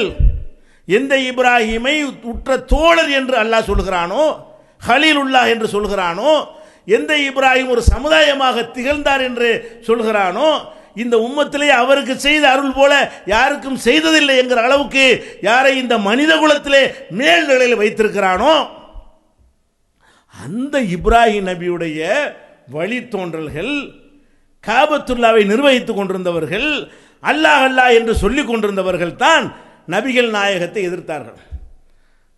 இப்போ உள்ள ஆச்சரியம் போயிடுச்சா? அதான இவன் அல்லான்னு தான் சொல்றான். அல்லான்னு சொன்னாலும் ஏன் இஷ்டப்படி நடப்பேன்னு அங்கே கலந்துருக்கிறது. மக்கா காஃபிர் அல்லான்னு சொல்லுவான், சொல்லிட்டு நான் ஒசந்தவன் நீ தாழ்ந்தவன்பான். மக்கா காஃபிர் அல்லான்னு சொல்லுவான், அதை வச்சு ஏழை மக்கள்கிட்ட புரோகிதத்தின் அடிப்படையில் காணிக்கைகளை உண்டாக்கி கொள்வான். அல்லாஹ் என்று சொல்லுவான், குட்டி குட்டி தெய்வங்களை உண்டாக்கி கொள்வான். இவங்களெல்லாம் அல்லாஹ்விடத்தில் எங்களுக்கு வாங்கி தருவார்கள் என்று சொல்வான், அல்லாஹ்விடத்தில் பரிந்து பேசுவார்கள் என்று சொன்னான். அதே ஆளுக்கு தான் இப்போ இருக்கிறாங்க. மக்கா காவிர்கள் எந்த கொள்கையில் இருந்து கொண்டு நபிகள் நாயகம் ஸல்லல்லாஹு அலைஹி வஸல்லம் சொல்லும்போது எதிர்த்தார்களோ அதே கூட்டம் தான் இப்போ எதிர்க்கிறது. எதிர்க்காவிட்டால் தான் நம்ம ஆச்சரியப்படுவோம். ஏன் இந்த கபரு முட்டிகள் நம்ம எதிர்க்காமல் இருக்கிறார்கள்? ஏன் இந்த பலதெய்வ வணக்கக்காரன் இன்னும் எதிர்க்காமல் இருக்கிறான்? ஏன் இந்த புரோகிதர்கள் நம்மளை எதிர்க்காமல் இருக்கிறார்கள்? ஏன் ஆதிவாசிகள், இஸ்லாத்தின் ஆதிவாசிகள் என்று சொல்லக்கூடியவர்கள் ஏன் இன்னும் எதிர்க்காமல் இருக்கிறார்கள் என்று அப்பதான் ஆச்சரியப்படணுமே தவிர எதிர்த்து ஆச்சரியப்படக்கூடாது. ஏன் இந்த மெசேஜ் அப்படிப்பட்டதுங்க. இது வந்தால் எல்லாத்தையும் உடைக்குமா இல்லையா? நீ அஜர்த்துங்கிற, மௌலானாங்கிற, காலில் விழுவுறான், கை கட்டி நிற்கிற, இது உடையுமா இல்லையா? உன்னால் ஏன் ஏற்றுக்கிற முடியலை? ஷேகுங்கிற, மௌலானாங்கிற, உன்னை கும்பிட்றாங்க, பணத்தை கொண்டாந்து கொட்டுறாங்க, நீனு வாங்கிட்டு பாக்கெட்டில் வச்சு போயிட்டு இருக்கிற, இனி நடக்குமா? குர்ஆன் போய் நுழைந்தால் உனக்கு அந்த ஆட்டம் போட இயலுமா? எவ்வளோ இப்போ குறைஞ்சி போச்சு வருமானம். அப்போ இந்த குர்ஆனுடைய இந்த போதனை சரியான முறையில் மக்கள்கிட்ட போய் விடுமையானால் புரோகிதத்துக்கு வேலை இல்லை. செத்த வீட்டில் போயிட்டு அது பாத்தியான்னு காசு வாங்கி திங்கிற மனிதாபிமானம் இல்லாமல் இளவு வீட்டில் போயிட்டு 3ஆம் பாத்தியா 7ஆம் பாத்தியான்னு சொல்லி அவ்வளோக்கு அணியாக பணத்தை கொள்ளடிக்கிற, ஒரு பேர் வைக்க முடியலை, ஒரு சுண்ணத்து பண்ண முடியலை, ஒரு கல்யாணம் பண்ண முடியல, நான் தான் பண்ணுவேங்கிற, இப்படி எல்லாத்திலையும் நுழைஞ்சி மக்களுடைய பணத்தை அடித்து கொண்டு போவதோடு அவனை அடிமையாக ஆக்கி காலில் விழ வச்சு கட்டுக்கதையை சொல்லி மூடனாக ஆக்கி சிந்திக்கிற திறனை அற்றவனாக ஆக்கி வைத்திருந்தாயே, அது எல்லாம் செதறுது. ஒருத்தன் ஒரு இந்த தௌஹீத் ஜமாத்தில் உள்ள ஒருத்தன் கேட்குற கேள்விக்கு 14 வருஷம் மௌலவிக்கு கூட பதில் சொல்ல முடியல. மூலானாக்கெல்லாம் ஓடுற. அதுதான் காரணம் விளங்கி போச்சா? இதுக்குண்டு மதரசாவில் ஓதுற மாணவர்களை அஜர்த்துமார்களையும் கொண்டாந்து வச்சுக்கிட்டு எடுப்பு காட்டுகிறார்கள். ஏன்? அவன் தான் முதல் பாதிப்பு. அந்த கூட்டத்தை பார்த்தா தெரியுது. பெரிய தலப்பா கட்டி ஜிப்பா போட்டுக்கிட்டு உள்ள யாரு? நாளைக்கு இவங்க தான் நாளைக்கு பள்ளிவாசலில் புரோகிதர் வேலை பண்ணக்கூடிய பூசாரிகள். இவர்கள் எதிர்க்கிற காரணம் என்னவென்றால், அடித்தளத்தை தகர்த்தும் குரான் வந்து அற்புதம் மட்டும் கிடையாது, எல்லா தீமைகளும் அடித்து துவம்சம் பண்ணிவிடும். நபிகள் நாயகம் ஸல்லல்லாஹு அலைஹி வஸல்லம் அவர்கள் இறுதி ஹஜ்ஜில் என்ன சொன்னார்கள்? அறியாமை காலத்து அத்தனை பழக்கங்களையும் இந்த காலில் போட்டு மிதிக்கிறேன். அது நடக்கும். இந்த திருக்குரான் மக்களிடத்திலே உரிய முறையில் போய் சேர்ந்தால் இந்த புரோகிதர்கள் கட்டி வைத்திருக்கிற கோட்டை தகரும். தூய்மையான மார்க்கம் மட்டும் மேலோங்கும். தங்களுக்கென்று தனி மரியாதை யாருக்கும் இருக்காது. படைத்தவனை மாத்திரம் வணங்கக்கூடிய சமுதாயம் உருவாகும். செத்த பிணங்களை கடவுளாக்கி கொண்டாடுகிற பழக்கம் ஒழியும். அதை பார்த்து கூட்டம் கூட்டமாக மக்கள் இந்த ஏகத்துவத்தை நோக்கி வருவார்கள். அதற்காரணம் தான் இவர்கள் எதிர்க்கிறார்கள். ஆக எல்லாம் போய்விடும். ஏன் யூதர்கள் எதிர்த்தான்? யூதர்கள் எதற்காக நபிகள் நாயகத்தை எதிர்த்தான்? அவன் வச்சிருந்த வேதத்தில் இருந்தது. என்ன இருந்தது? ஒருத்தர் வரப்போகிறார், இறுதி காலத்தில் வருவார், அவர் பேர் முகமது, அவர் வந்திருந்தால் அவரை ஏற்றுக்கொள்ளணும் என்று அந்த வேதத்தில் சொல்லப்பட்டதுனால தான் ஜெருசலம் பகுதியில் இருந்த யூதர்கள் மதீனாவில் வந்து குடியேறி இருந்தார்கள். பல தலைமுறைக்கு முன்னால் அந்த முகமது வரும்போது முதல்ல நம்ம ஏற்றுக்கிறோன்னு, அந்த முகமது வரக்கூடிய காலத்தில் நம்ம அங்கே இருந்தால்தான் அவரை ஏற்றுக்கொள்ள முடியும். இல்லாட்டி யூதனுக்கு மதீனாவில் என்ன வேலை? அவனுடைய பூர்வீகம் ஜெருசலம், பைத்துல் முகத்தஸ் பக்கம் இருக்க வேண்டியவன் எதற்காக மதீனாவுக்கு வந்தான்? இந்த முன்னறிவிப்பை வைத்து நம்ம முகமது வரும்போது அங்கே நம்ம இருந்தோமையானால் அவரை பார்க்கலாம். நம்ம பார்க்காவிட்டால் நம்ம பிள்ளைகள் பார்ப்பாங்க, அவங்க பார்க்காவிட்டால் அவங்க பிள்ளைய பார்ப்பாங்க என்பதற்காக வேண்டி பல தலைமுறைகளுக்கு முன்னால் மதீனாவில் குடியேறினார்கள். வந்தவன் என்ன செஞ்சான்? அட நீ எதுக்குடா மதீனாவுக்கு வந்த? இவருக்காக தானே வந்த, இவரை எதிர்பார்த்து தானே வந்த, இவரை ஏற்றுக்கொள்வதற்கு தானே வந்துட்டார்ல, ஏற்றுக்கொள்ளணுமா இல்லையா? அவன் என்ன பண்ணிட்டான்? ஆஹா, நம்ம ஒரு கட்டுக்கோப்பு வச்சுருக்கிறோம், மத குருன்னு இருக்கிறோம், நமக்கு ஒரு மரியாதை இருக்கிறது, நமக்கு ஒரு செல்வாக்கு இருக்கிறது, சமூகத்தில் கண்ணியம் இருக்கிறது, இவங்களை ஏமாற்றி சாப்பிட்டு கொண்டிருக்கிறோம், மதம் தான் நமக்கு தொழிலாக இருக்கிறது, இவரை போய் இப்போ ஏற்றுக்கிட்டோம்னு சொன்னால் அம்பூட்டையும் உடைச்சி தள்ளிடுவார, எல்லாம் போயிருமே, சாதாரண மக்களோட நம்மளும் சேர்த்துருவார, பிறப்பால் உயர்ந்தவர்கள் என்று நினைத்து கொண்டிருக்கிறோமே, நகுன் அபுனா உள்ளாய் ஹைபாவுகு, நாங்கள் அல்லாஹ்வுடைய புதல்வர்களும் நேசர்களும் ஆவோம் என்று இருமாப்போடு இருந்தார்களே, அந்த யூதர்கள் அவர்கள் இருமாப்பின் காரணமாக மறுத்தார்கள். இதான் காரணமே. குரானை எவன் எதிர்ப்பான்னு பார்த்தீங்கன்னு சொன்னால் மக்களை ஏமாற்றி பிழைக்கிற எல்லோருக்கும் இந்த குரான் வெறுக்கத்தக்கதாக தான் இருக்கும். ஒருத்தனுக்கு பிடிக்காது. மக்களுக்கு நல்வழி காட்ட நினைக்கிற எல்லாருக்கும் இது பிடிக்கும். உலகம் நல்லா இருக்குன்னு நினைக்கிற அனைவருக்கும் பிடிக்கும். மனிதன் சிந்திக்கிறவனாக இருக்கணும்னு சொன்னால் அவனுக்கு பிடிக்கும். அனைவரும் ஒருதாய் மக்கள் சகோதரர்கள் சமநிலைதான் என்று நினைக்கிறவனுக்கு பிடிக்கும். இதுக்கு எதிராக உள்ள எவனுக்குமே பிடிக்காது. அதனால தான் இதுக்கு விளங்கிருச்சா? இப்போ குரான் இறைவேதம் என்பதற்கு இதெல்லாம் கூட சான்றாக நமக்கு நிற்கிறது. அதே மாதிரி இன்னொன்றை பாருங்கள். குரானை படிக்கும் பொழுது இப்போ மனிதன் என்ன செஞ்சிட்டான்னு கேட்டால், சந்திரனுக்கு போயிட்டான். போனானா இல்லையாண்டு கதை விட்டுருக்காங்க, போனான்னு வச்சுக்கிடுவோம். ஆம்ஸ்ட்ராங் அனுப்பி 3 லட்சம் கிலோமீட்டருக்கு மேலே இருக்கிறது சந்திரன் பூமியிலேருந்து. அதுக்கு அப்போலோ ராக்கெட் அனுப்பி என்ன செஞ்சான்? ஆம்ஸ்ட்ராங் போயிட்டு வந்துட்டான், நம்புகிறோம். சரி, 3 லட்சம் கிலோமீட்டர் சும்மாவா? 3 லட்சம் கிலோமீட்டர்னா என்னங்கிறேன். அவ்வளோ பெரிய தொலைவுக்கு மனுஷன் போயிட்டான். இப்போ என்னடா செவ்வாய்க்கு போகிறான். செவ்வாய்க்கு வெறும் களத்தை தான் அனுப்பியிருக்கிறான். இப்போ அமெரிக்காவில் நாசா விளம்பரம் பண்ணியிருக்கிறான், அமெரிக்க குடிமகன்கள் தேவை. எதுக்கு தேவை? செவ்வாய்க்கு ஆளை அனுப்ப போகிறோம், அதுக்கு பயிற்சி எடுக்கக்கூடிய ஆட்கள் எங்களுக்கு தேவை, அவங்க 3 முறை அவர்கள் போயிட்டு வர வேண்டும் என்றெல்லாம் விளம்பரம் பண்ணி தகுதி உள்ள குடிமக்கள் வந்து விண்ணப்பிக்கலாம் என்று சொல்லி நாசா அறிவிக்கிறான். அப்போ செவ்வாய் கிரகத்திற்கு வந்து மனிதன் போகாவிட்டாலும் எது போயிடுச்சு? ராக்கெட்டுகள் போய்விடும், விண்கலங்கள் போய்விட்டது. இனி அடுத்து நாய் அனுப்புவான், குரங்கு அனுப்புவான், இறுதியாக மனிதனை நாளைக்கு அனுப்ப போகிறதில்லை. அதற்கான முயற்சி பயிற்சிகளை இப்போது ஆரம்பித்து விட்டான். அதை பார்க்குறோம். அது மாதிரி செவ்வாயின்னா எவ்வளோ தூரங்கிறீங்க? இதாவது 3 லட்சம். 3 லட்சங்கிறது விண்வெளியில் சொன்னோம்னா அது ஒரு கணக்கு. அடுத்த வீடு மாதிரி, அடுத்த வீடு மாதிரி கூட சொல்ல இயலாது. பக்கத்து ரூம் மாதிரி சின்ன தொலைவு 3 லட்சம். செவ்வாய் எவ்வளோ தூரம் தெரியுமா? பூமியில் இருந்து 8 கோடி கிலோமீட்டர். எவ்வளோ தூரம்? 8 கோடி கிலோமீட்டர் தொலைவில் எது இருக்குது? செவ்வாய் இருக்கிறது. இங்கேருந்து 8 கோடி கிலோமீட்டருக்கு போகிறாத எத்தனை நாளாகும்? ராக்கெட் விட்டால் 2 வருஷம் 3 வருஷம் போய் சேருது. அப்போ அவ்வளோ தூரத்துக்கு கூட எங்களுக்கு போக முடியும் அப்படின்னு காட்டிட்டான் மனுஷன். குரான் சொல்லுது முடியும். குரான் என்ன சொல்லுது? போக முடியும். ஃபன்ஃபுதுலா தன்ஃபுதுன இல்லாபி சுல்தான். நீங்கள் போங்க, உங்களுக்கு போக முடியும். அதற்குரிய பவரை உண்டாக்கி கொண்டு மேல் உலகத்திற்கு எப்படியும் பிரயாணம் செய்யலாம் குரான் சொல்லுகிறது. அப்படி போகும்பொழுது இதயமெல்லாம் சுருங்கிரும்.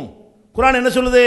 மேலே போனீங்க என்று சொன்னால் இதயம் கண்ணமா எஸ்ஸாது விசமா, வானத்தில் ஏறி செல்பவனுடைய இதயம் எப்படி சுருங்கி விடுகிறதோ அந்த மாதிரி இவர்களுடைய இதயம் சுருங்கி விட்டது என்று உதாரணம் காட்டும் பொழுது விண்வெளியில் இதயம் சுருங்கும். விஞ்ஞானி சொல்கிறான்ல, அது அல்ல அன்னைக்கே சொல்லிட்டான். இதெல்லாம் விட்டுருவோம். மேலே போக முடியும், எப்படி வேணாலும் போகலாம், எல்லாத்தையும் எல்லாம் அனுமதிச்சுட்டான். அப்போ மேலே உனக்கு இவ்வளவு தொலைவுக்கு போகிறதுக்கு நீ முயற்சி பண்ணுற, போயும் காட்டிட்ட, போவதற்கு சாத்தியம் இருக்குது என்கிற அளவுக்கு நீ அதற்குரிய தியரியை தெளிவாக சொல்லுகிறாய். இப்படி போன உனக்கு பூமி, நீ வாழ்கிற பூமி கீழே போக முடியுமா? மேலே 3 லட்சம் போனீங்களப்பா, மேலேங்கிற ஆகாயம் விழுந்துடும், பயமாச்சு இருக்கு. நீ வாழுகிற இந்த நிலப்பரப்பில் எவ்வளோ கீழே போயிருக்கிற? அப்போ நிலப்பரப்பை பொறுத்த வரைக்கும் அல்லாஹ் என்ன சொல்கிறான்னு கேட்டால், ஒரு மலையின் உயரத்திற்கு உனக்கு கீழே போக இயலாது. எப்படி அழகாக சொல்கிறேன்னு பாருங்க. மேலே எவ்வளோ போக முடியும்? நீ விண்வெளிக்கு போ, செவ்வாய்க்கு போய், எங்கே வேண்டாலும் போக இயலும். இது என்ன சுருங்கும், அதுக்குரிய செட்டிங்கெல்லாம் பண்ணிக்கிட்டு போ. ஆனால் அப்படியெல்லாம் போனாலும் இங்கே எவ்வளோ உனக்கு போக முடியும்? கீழே ஒரு கிணறு தோன்றும், ஒரு 40 அடி 80 அடி 100 அடின்னு போர் போடுறோம், இப்படி போடுறோம்ல, இப்படி குழி தோண்டி கொண்டு உனக்கு எவ்வளவு போக இயலும் என்றால் அல்லாஹ் என்ன சொல்கிறான்? பெருமை அடிக்கிறப்ப சொல்கிறான். ஒரு மனிதன் பெருமை அடிக்கிறான். என்னத்துக்குடா நீ பெருமை அடிக்கிற? நீ பூமியை தோண்டி ஒரு மலை உயரத்து உன்னால் போக முடியுமா? நடக்க முடியாத ஒன்றை சொல்லி காட்டி இதை நீ செஞ்சுட்டேன்னு சொன்னால் சாதிச்சிட்டேன்னு சொல்லு. அடைய ஒரு சின்ன சவால் வர, நீ பெருமை அடிக்கிறீல, சந்திரனுக்கு போயிட்டா செவ்வாய்க்கு போக போகிறங்கிறீல, நீ இப்படி பெருமை அடிப்பது உண்மையாக இருந்தால், அந்த தகுதி உனக்கு இருந்தால் இதை செஞ்சு காட்டி நீ வாழுகிற இந்த பூமி அதை குடைந்து ஒரு மலை உயரம்னா ஒரு 7 கிலோமீட்டர் 8 கிலோமீட்டர்னு வைங்க, இமயமலையெல்லாம் 9 கிலோமீட்டர், அவ்வளோ தூரம் வைங்க, பெரிய மலை. ஒரு பெரிய மலை அளவுக்கு நீ கீழே போக முடியுமா? உனக்கு முடியாது. ஒரு காலம் நீ போக முடியாது என்று குரான் சொல்லுகிறது. அப்போ மேலே எவ்வளவு போகலாம் என்றும் குரான் சொல்லுகிறது. போய் கொண்டிருக்கிறான். கீழே போக இயலாதுன்னு சொல்லுகிறது. எது லேசு? கீழே போகிறது லேசு. அந்த இடத்துல கூட பொத்துன்னு விழுந்துருவோம். கீழே போனால் அப்படிதான் மனுஷன் நினைச்சான். இப்போ ஆராய்ச்சி பண்ணி மனிதன் எவ்வளவு போயிருக்கான்னு கேட்டால், சவுத் ஆப்பிரிக்காவில் ஒரு சுரங்கம் இருக்குது, தங்க சுரங்கம். வெட்டி எடுப்பதற்காக கீழே போய் எடுக்கிறான்ல, அதனுடைய ஆழம் 3.3 கிலோமீட்டர்னு வைங்க. 3.25 கிலோமீட்டருக்கு போயிருக்கிறான், ஆழம் தோண்டியிருக்கிறான். அது கூட சரியான கணக்கு கிடையாது. ஏன்னு கேட்டால் அளவு கடல் மட்டத்தை தான் பார்க்கணும். மேலே அப்படி குவிச்சு வச்சுருந்தான்னு வைங்களா, அதை கணக்கில் எடுக்கக்கூடாது. கடல் மட்டத்திலேருந்து பார்த்தீங்கன்னு சொன்னால் 1.25 கிலோ 1700 மீட்டர் தான் வருது. 1.25 கிலோமீட்டர். அப்போ மனிதன் போன அதிக ஆழம் எவ்வளவு என்று சொன்னால் 1700 மீட்டர் அளவுக்கு போயிருக்கிறான். அதுக்கு மேலே போகலை. மலை அளவுக்கு போக இயலாதுன்னு குரான் சொல்கிறது. 14 நூற்றாண்டு ஓடி போச்சு. இப்போ கூட விஞ்ஞானிகள்கிட்ட கேளுங்க, அதுக்கு மேலே போக இயலுமாண்டு. இயலாது. ஏன் இயலாது? கீழே போனால் இப்போ 1700லேயே 57 டிகிரி வெப்பம் இருக்குங்கிறான். இப்போ 40 இருக்குல்ல, கீழே இப்போ நெருப்பு குழம்புகள்லாம் இருக்கிறது, பயங்கரமான பிரச்சனைலாம் பூமிக்குள்ளே இருக்கிறது. நீ கீழே போனீங்கன்னா இந்த 1700 மீட்டர் கீழே போயிருக்கான அந்த சுரங்கம், அதுக்கு போனீங்கன்னு சொன்னால் முற்றிலும் குளிரூட்டப்பட்டு வச்சிருந்தும் கூட அங்கே போய் இருக்க முடியலை. உடம்பெல்லாம் சுட்டு 57 டிகிரின்னா என்ன? இப்போ இருக்கிற வெப்பத்தை விட ஒரு பாதி சேர்த்துக்கிறங்க. அது பூமியில் எந்த பகுதியில் அந்த மாதிரி வெப்பம் கிடையாது. மேற்பரப்பில் அவ்வளோ ஒரு வெப்பம் கீழே இருக்குன்னு அவனு போக முடியுமா? கீழே போகும் பொழுது நம்முடைய வெயிட் அதிகரிக்கும், ஈர்ப்பு சக்தி அதிகரிக்கிற காரணத்தினால ரொம்ப போட்டு இழுக்கும். எடைங்கிறது தானே நமக்கு என்ன? செவ்வாயில் போய் சந்திரனில் நமக்கு இடம் இருக்கா? சந்திரனுக்கு நம்ம போனோமையானால், நம்மளோட திராசில் உட்கார வச்சோமையானால் நமக்கு எடை கிடையாது. எடைண்டால என்ன? பூமி நம்மளை பிடிச்சி இழுக்குது பாருங்க, இழுக்கிற சக்தி, அதை வச்சு தான் எடை என்று சொல்கிறோம். அப்போ பூமி நம்மளை இழுக்கிற காரணத்தினால மேலே இருக்கும்போது கணக்கான அளவுக்கு தாங்குகிற அளவுக்கு நம்ம இருக்கிறோம். உள்ளே போனால் 60 கிலோ உள்ள ஒருத்தன் உள்ளே போனான்னு வைங்க, 120 கிலோ ஆயிரும், டபுள் எடையாயிரும். அவனை பிடிச்சி இழுக்கிற அந்த இழுப்பில் ஒரு தராசில் வச்சுக்கிறோமே, ஒரு 60 கிலோ பொருளை தராசில் வைக்கிறீங்க, 60 கிலோ காட்டும். வச்சுப்பட்டு ஒரு 60 கிலோ அவ்வளோக்கு அமுக்குறீங்கன்னு வைங்க, மேலே 120 போயிரும்ல. நீங்கள் நின்று ஒரு ஒன்று அமுக்குறீங்க, அது 60 கிலோ பொருள் தான். இப்போ 120 கிலோ ஆகுதா இல்லையா? அந்த வேலை நடக்கும். இப்போ 60 கிலோ இடம் உள்ள ஒரு ஆள் கீழே போனான்னு சொன்னால், போக போக 65, 70, 120 போனால் என்ன ஒரு சட்னி ஆயிரும். அவன் இடையே அவனை நசுக்கி சாவடிச்சிடும். திமிங்கலம் இருக்குல்ல, கடலுக்குள்ளே இருக்கிற திமிங்கலம் பூமிக்கு வெளியே வந்துச்சுன்னு சொன்னால் அதனுடைய வெயிட்டு தாங்க முடியாமல் செத்துரும் நசுங்கி. ஏன்? அது பால் ஊட்டி திறங்கி, காற்று பிரச்சனைலாம் கிடையாது. நம்மளை மாதிரி காற்றுலேருந்து ஆக்சிஜன் எடுத்து வாழக்கூடியது தான். மீன் மாதிரி இருந்தால் சாகக்கூடிய தன்மை கிடையாது. ஆனாலும் செத்துரும். ஏன் செத்துரும் என்றால் அதனுடைய கணம் வெயிட் அதிகரிக்கும். தண்ணியில் வெயிட் கம்மி தானே, தண்ணிக்குள்ளே இருக்கும்போது அதனுடைய வெயிட் கம்மியாக இருக்கும்.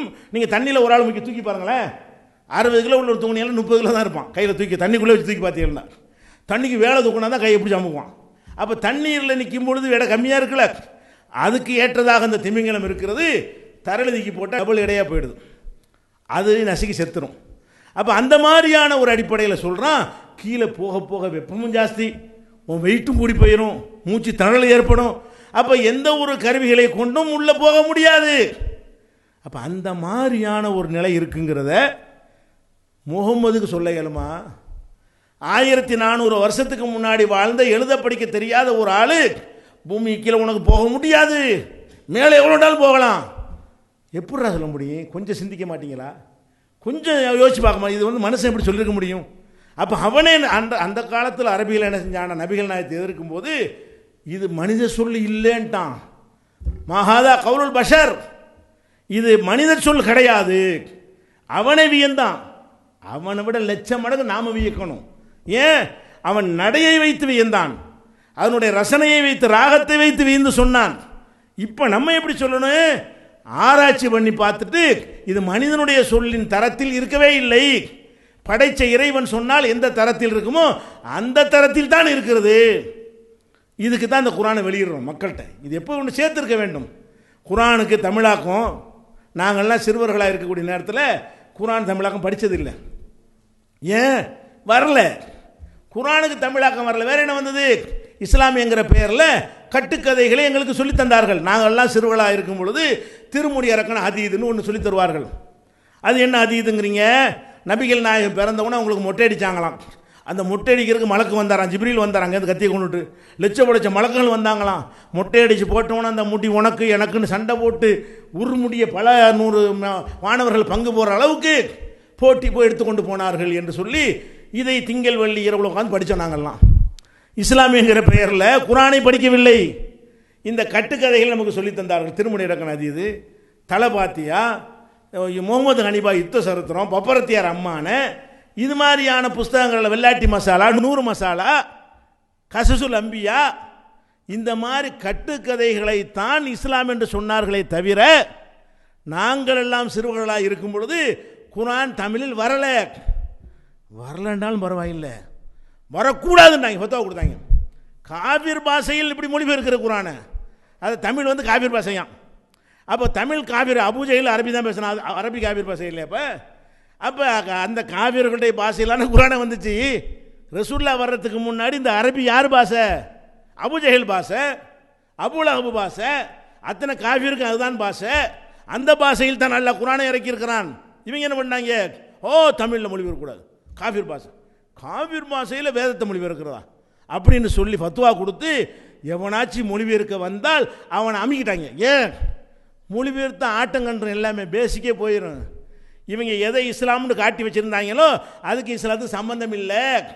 உங்கள் நாட்டில் அத்துவைதம் சொல்கிறவங்களாம் இருக்கானா இல்லையா? உங்கள் நாட்டில் உலகத்தில் பாருங்களேன், இந்த 20ஆம் நூற்றாண்டில் கூட இஸ்லாம்ங்கிற பேரில் ஒருத்தன் பேசுகிறான், நாங்கள் நாங்கள் தமாஷா ஒரு பொழுது போல என்ன செய்வோம், அதை போடும், ராவுத்தரப்பா பொரிச்ச மீனை தண்ணியில் விட்டாங்கங்கிறான்.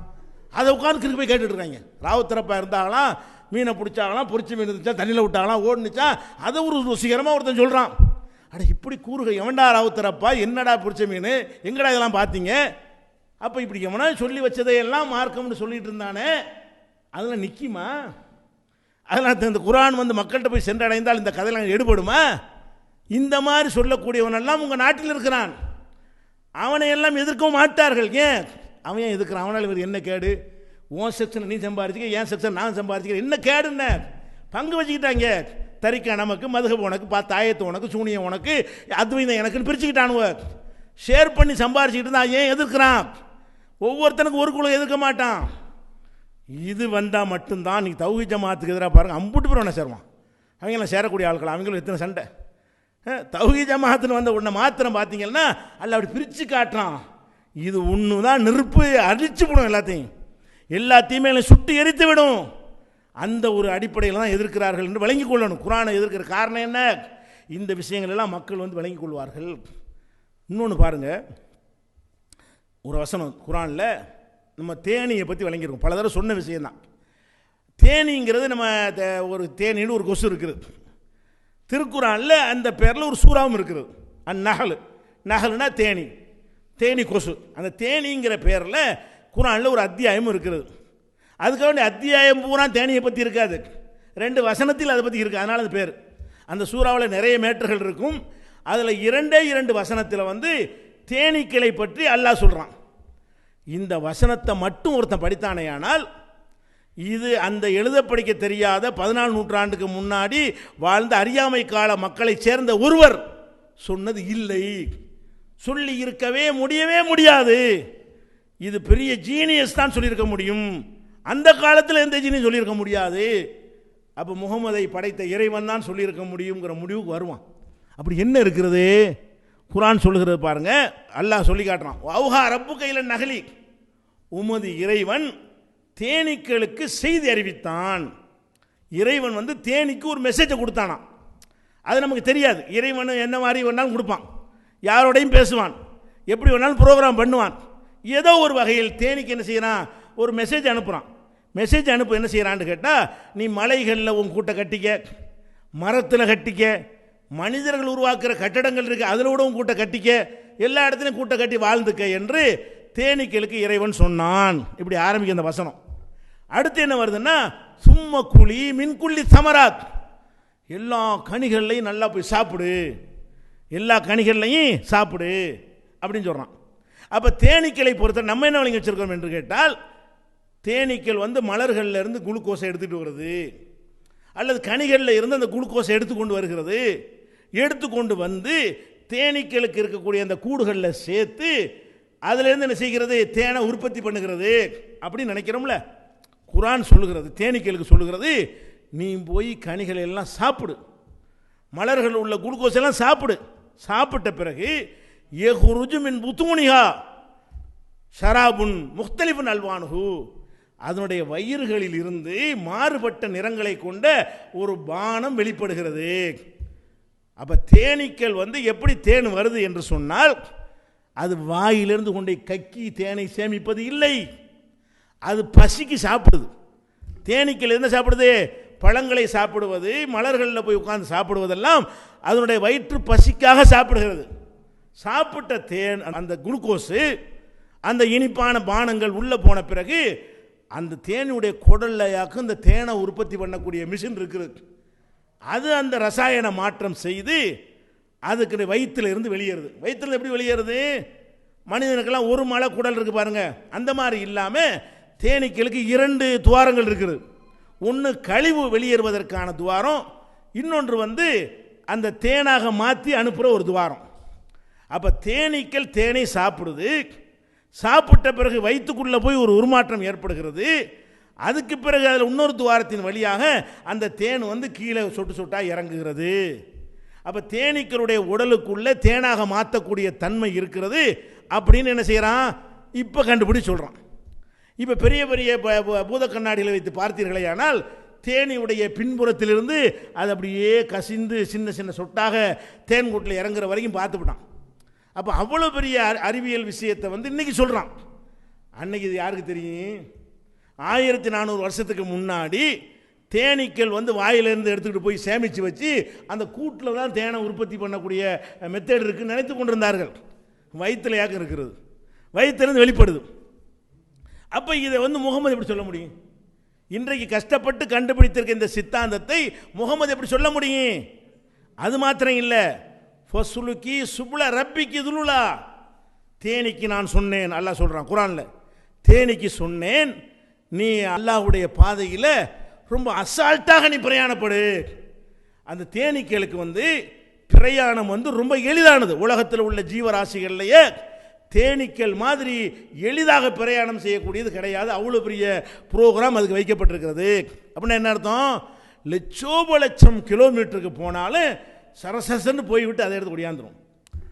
நம்ம தரையில் போகிறதுக்கே நம்ம தடுமாறுறோம். அங்கே சிக்னல், இங்கே சிக்னல், லெஃப்டா ரைட்டான்னு பார்த்தா வர முடிகிறது. ஆகாயத்தில் எந்த விதமான சிக்னலுமே இல்லை. அதுவும் பல லட்சம் கிலோமீட்டர்களுக்கு போனாலும் சரி, பல்லாயிரம் கிலோமீட்டர்களுக்கு போனாலும் சரி, போய்விட்டு தன்னுடைய கூட்டுக்கு எளிதாக ரொம்ப அசால்ட்டஸ் அப்படி ஒடியாந்துருமா. அப்போ தேனீகளுக்கு இந்த பாதையை அறியக்கூடிய திறன் ஜாஸ்தியாக இருக்குது. அசால்ட் அப்புறம் என்ன அர்த்தம்? பல குறுக்கு வழிகளை கண்டுபிடிச்சி போயிடுதான். இதை ஆராய்ச்சி பண்ணுறாங்க. தேனீக்களுடைய வழி அறியக்கூடிய திறமை எப்படிப்பட்டதுன்னு ஆராய்ச்சி பண்ணுறான். அப்போ செயற்கையாக சில பூக்களை உண்டாக்கி அதில் அது ரசாயனங்கள் அந்த தேனீக்கு விருப்பமான இனிப்பை போட்டு அதை எப்படியெல்லாம் போகுதுன்னு பார்க்குறதுக்கு ஒரு கணக்கு பண்ணுறான். அதுக்கப்புறம் ஒரு கம்ப்யூட்டரை வைத்துக்கொண்டு இந்த பூக்களுக்கு போகிறதுக்கு எத்தனை வழியை உண்டாக்கலான்னு கால்குலேட் பண்ணுறான். இவன் ஒரு 10,000 வழி குறுக்கு வழியை கண்டுபிடிச்சான்னு வைங்க, தேனி வந்து 20,000 வழியை கண்டுபிடிக்குது. கம்ப்யூட்டரை கொண்டு கண்டுபிடித்த வழிகளை விட ஒரு குறிப்பிட்ட இடத்திற்கு போவதற்கு 20,000 குறுக்கு வழிகளை அது கண்டுபிடிக்கிறது. அப்போ அந்த குறுக்கு வழிகளை கண்டுபிடிக்கக்கூடிய திறன் தேனீக்களுக்கு இருக்குன்னு இப்போ கண்டுபிடிக்கிறான். இந்த வசனத்தில் அது இல்லை. ரொம்ப அசால்ட்டை எளிதாக அல்லாஹ்வுடைய பூமியில் போய்கிட்டே இரு, உனக்கு எளிது, எங்கே வேணாலும் போயிட்டு எங்கே வேணாலும் வந்துடலாம். இப்படியான வசனத்தை பார்த்துவிட்டு இதுக்கு இறைவேதம் என்று நம்ப முடியுமா? முடியாதா? இதைத்தான் ரசூலுல்லாஹ் சொல்கிறாங்க, எனக்கு கொடுக்கப்பட்ட அற்புதம் இந்த திருக்குரான் தான். அது மாத்திரம் இல்லை, அதுக்கடுத்து என்ன செய்கிறான்னு கேட்டால், அந்த பூக்களை நோக்கி போகுதில்ல, போவதற்கு மோப்ப சக்தி வேணும். இந்த இடத்துல ஒரு மலர் இருக்குது, தேனி எங்கேயே இருக்கிறது. எங்கேயே இருக்கிற தேனி வந்து இங்கே உள்ள மலரில் உள்ள குளுக்கோஸை எடுக்கணுமாக இருந்தால் இதை முகர்ந்து பார்த்து விட்டு வரணும்ல. அந்த ஈர்ப்பு சக்தி இருக்கணுமா இல்லை? முகர்ந்து பார்க்குற சக்தி, அதையும் டெஸ்ட் பண்ணுறாங்க. குரானை பொய்யாக்கிறதுக்கு பண்ணாங்களா அல்ல விஞ்ஞானத்துக்கு பண்ணாங்களான்னு தெரியல. தேனீக்களை வைத்து ஆராய்ச்சி பண்ணுறாங்க. ஆராய்ச்சி பண்ணுனா இதனுடைய மோப்ப சக்தியை வைத்து கன்னி வெடிகளை கண்டுபிடிக்கலான்னு போய் ஆராய்ச்சி பண்ணியிருக்காங்க. எப்படி கண்டுபிடிச்சிருக்கான்? கன்னி வெடினா தெரியுதா? பூமி கட்டில் வந்து உங்கள் நாட்டில் இது நிறைய பார்த்துருப்பீங்க. விடுதலை புலிகளுடைய பிரச்சனை இருக்கும் பொழுது அங்கங்கே தோண்டி தோண்டி வெடியை வச்சுருப்பாங்க. நடந்து மிதிச்சோம்னா அங்கே வெடிச்சு போய் அது காலியாயிரும். அது மேலே வண்டி போனால் சட்னியாக போயிடும், தூக்கி எறிஞ்சிரும். அப்போ பூமிக்கு அடியில் கன்னி வெடிகளை புதைத்து வைத்திருந்தார்கள். அது மாதிரி செர்பியாவுக்கும் குரோசியாவுக்கும் நடந்த சண்டையில் குரோசியாவில் கொண்டு கன்னி வெடியில் போச்சு வச்சுட்டாங்க. அதை கண்டுபிடிக்க முடியலை. நடந்து போய் கண்டுபிடிச்சாலும் அங்கே வெடிச்சு போயிடும். எதையும் நாயை கொண்டு போனாலும் நாய் மிதிச்சோன்னு வெடிச்சு போயிடும். அப்போ அந்த கன்னி வெடிகளை கண்டுபிடிக்க சுருக்கமான வழி எதுன்னு ஆராய்ச்சி பண்ணும்பொழுது தேனீக்களுக்கு இந்த மோப்ப சக்தி ரொம்ப ஜாஸ்தியாக இருக்கிறது அப்படின்னு சொல்லி அந்த கன்னி வெடி இருக்கும்ல, அந்த வெடி மருந்துடைய மூலக்கூறை எடுத்து அதை இனிப்பில் கலந்து அதை கொடுத்து பழக்கலாம். சில தேனீகளுக்கு பயிற்சி கொடுக்குறான். அந்த தேனீகள் அதை சாப்பிட்டு என்ன செஞ்சது, இது நம்முடைய உணவு அப்படிங்கிற ஒரு முடிவுக்கு வந்துடுது. எப்படி பழக்கிறோமோ அது மாதிரி மாறிக்கிறது. பழக்கணுமையானால் நாய் மோப்பம் பிடிக்குது, பறவைகள் மோப்பம் பிடிக்குது, புறா எங்கேயோ போயிட்டு வந்துடுது. இந்த மாதிரி பயிற்சி கொடுத்தோம் என்று சொன்னால் அந்த திறமை வந்து அதுக்கு இருக்கிறது. அந்த மாதிரி கொடுத்து என்ன செய்கிறான், கன்னி வெடி இருக்கிறது அந்த பூமியை தோண்டி அதுக்கெல்லாம் இதனுடைய உணவை புதைச்சி வைக்கிறான். இந்த டிஎன்ஏ அந்த வெடி மருந்து மூலக்கூறு உள்ளதை அது தேடிக்கிட்டே போய் கரெக்டாக அந்த இடத்துல உட்காருது. கீழே இருக்கிறத கண்டுபிடிச்சி உட்காருது. அப்போ என்ன பண்ணிட்டான், எந்த தேனீகளுக்கு இந்த வெடிமருந்துடைய வாசனையை உணவு என்று நம்ம பயிற்சி கொடுத்தோமோ அந்த தேனீகளை கன்னி வெடி புதைத்த இடத்திற்கு விட்டோமையானால் கரெக்டாக அதுக்கு மேலே போய் உட்காரும். எங்கனக்குள்ள கன்னி வெடி இருக்குதோ இது வெடிக்கவும் செய்யாதுல்ல. ஒரு பூனை விட்டால் கூட வெடிச்சு போயிடும். ஒரு நாய்க்கு அந்த பயிற்சி கொடுத்தா கூட அது மிதிக்கிறதுல வெடிச்சு போயிடும். தேனி வெயிட் இல்லாத காரணத்தினால தேனீக்கெல்லாம் அங்கே போய் குய்யுதா, தோன்றாண்டா உள்ள கன்னி வெடி இருக்குது. அப்போ எப்படி தான் அசால்ட்டாக போய்விடும். மோப்ப சக்தி அதிகமெல்லாம் கண்டுபிடிச்சிருக்கிறானே. இது எல்லாம் இந்த தேனிங்கிற ஒரு சூறாவில் இருக்கிறதை பார்க்கும் பொழுது இது முகமது சொன்னாரா, அவர் சொந்த கருத்தா, அவராக இதெல்லாம் உண்டாக்கியிருப்பார். அப்போ இது கடவுள் வார்த்தை தான் என்று நம்ம மீட்டோன்னு வைங்க, அதில் உள்ள சட்டத்திட்டம், வழிகாட்டுதல், மறுமை எல்லாத்தையும் நம்பிடுவோம். முகமது நபி அல்லாஹ்வுடைய தூதர் நம்பிடுவோம், அல்லாஹ்வையும் நம்பிடுவோம். அப்போ இறைவனை நம்புவதற்கு, இந்த மார்க்கத்தை நம்புவதற்கும், வேதத்தை நம்புவதற்கு எல்லாத்துக்கும் அடிப்படையாக இருப்பது இந்த திருக்குர்ஆன்கிற இந்த பொக்கிஷந்தான். இதை பார்த்து விட்டு எத்தனை பேர் என்ன செய்கிறாங்க, இஸ்லாத்திற்கு வந்தவர்கள்லாம் பார்க்குறோம்.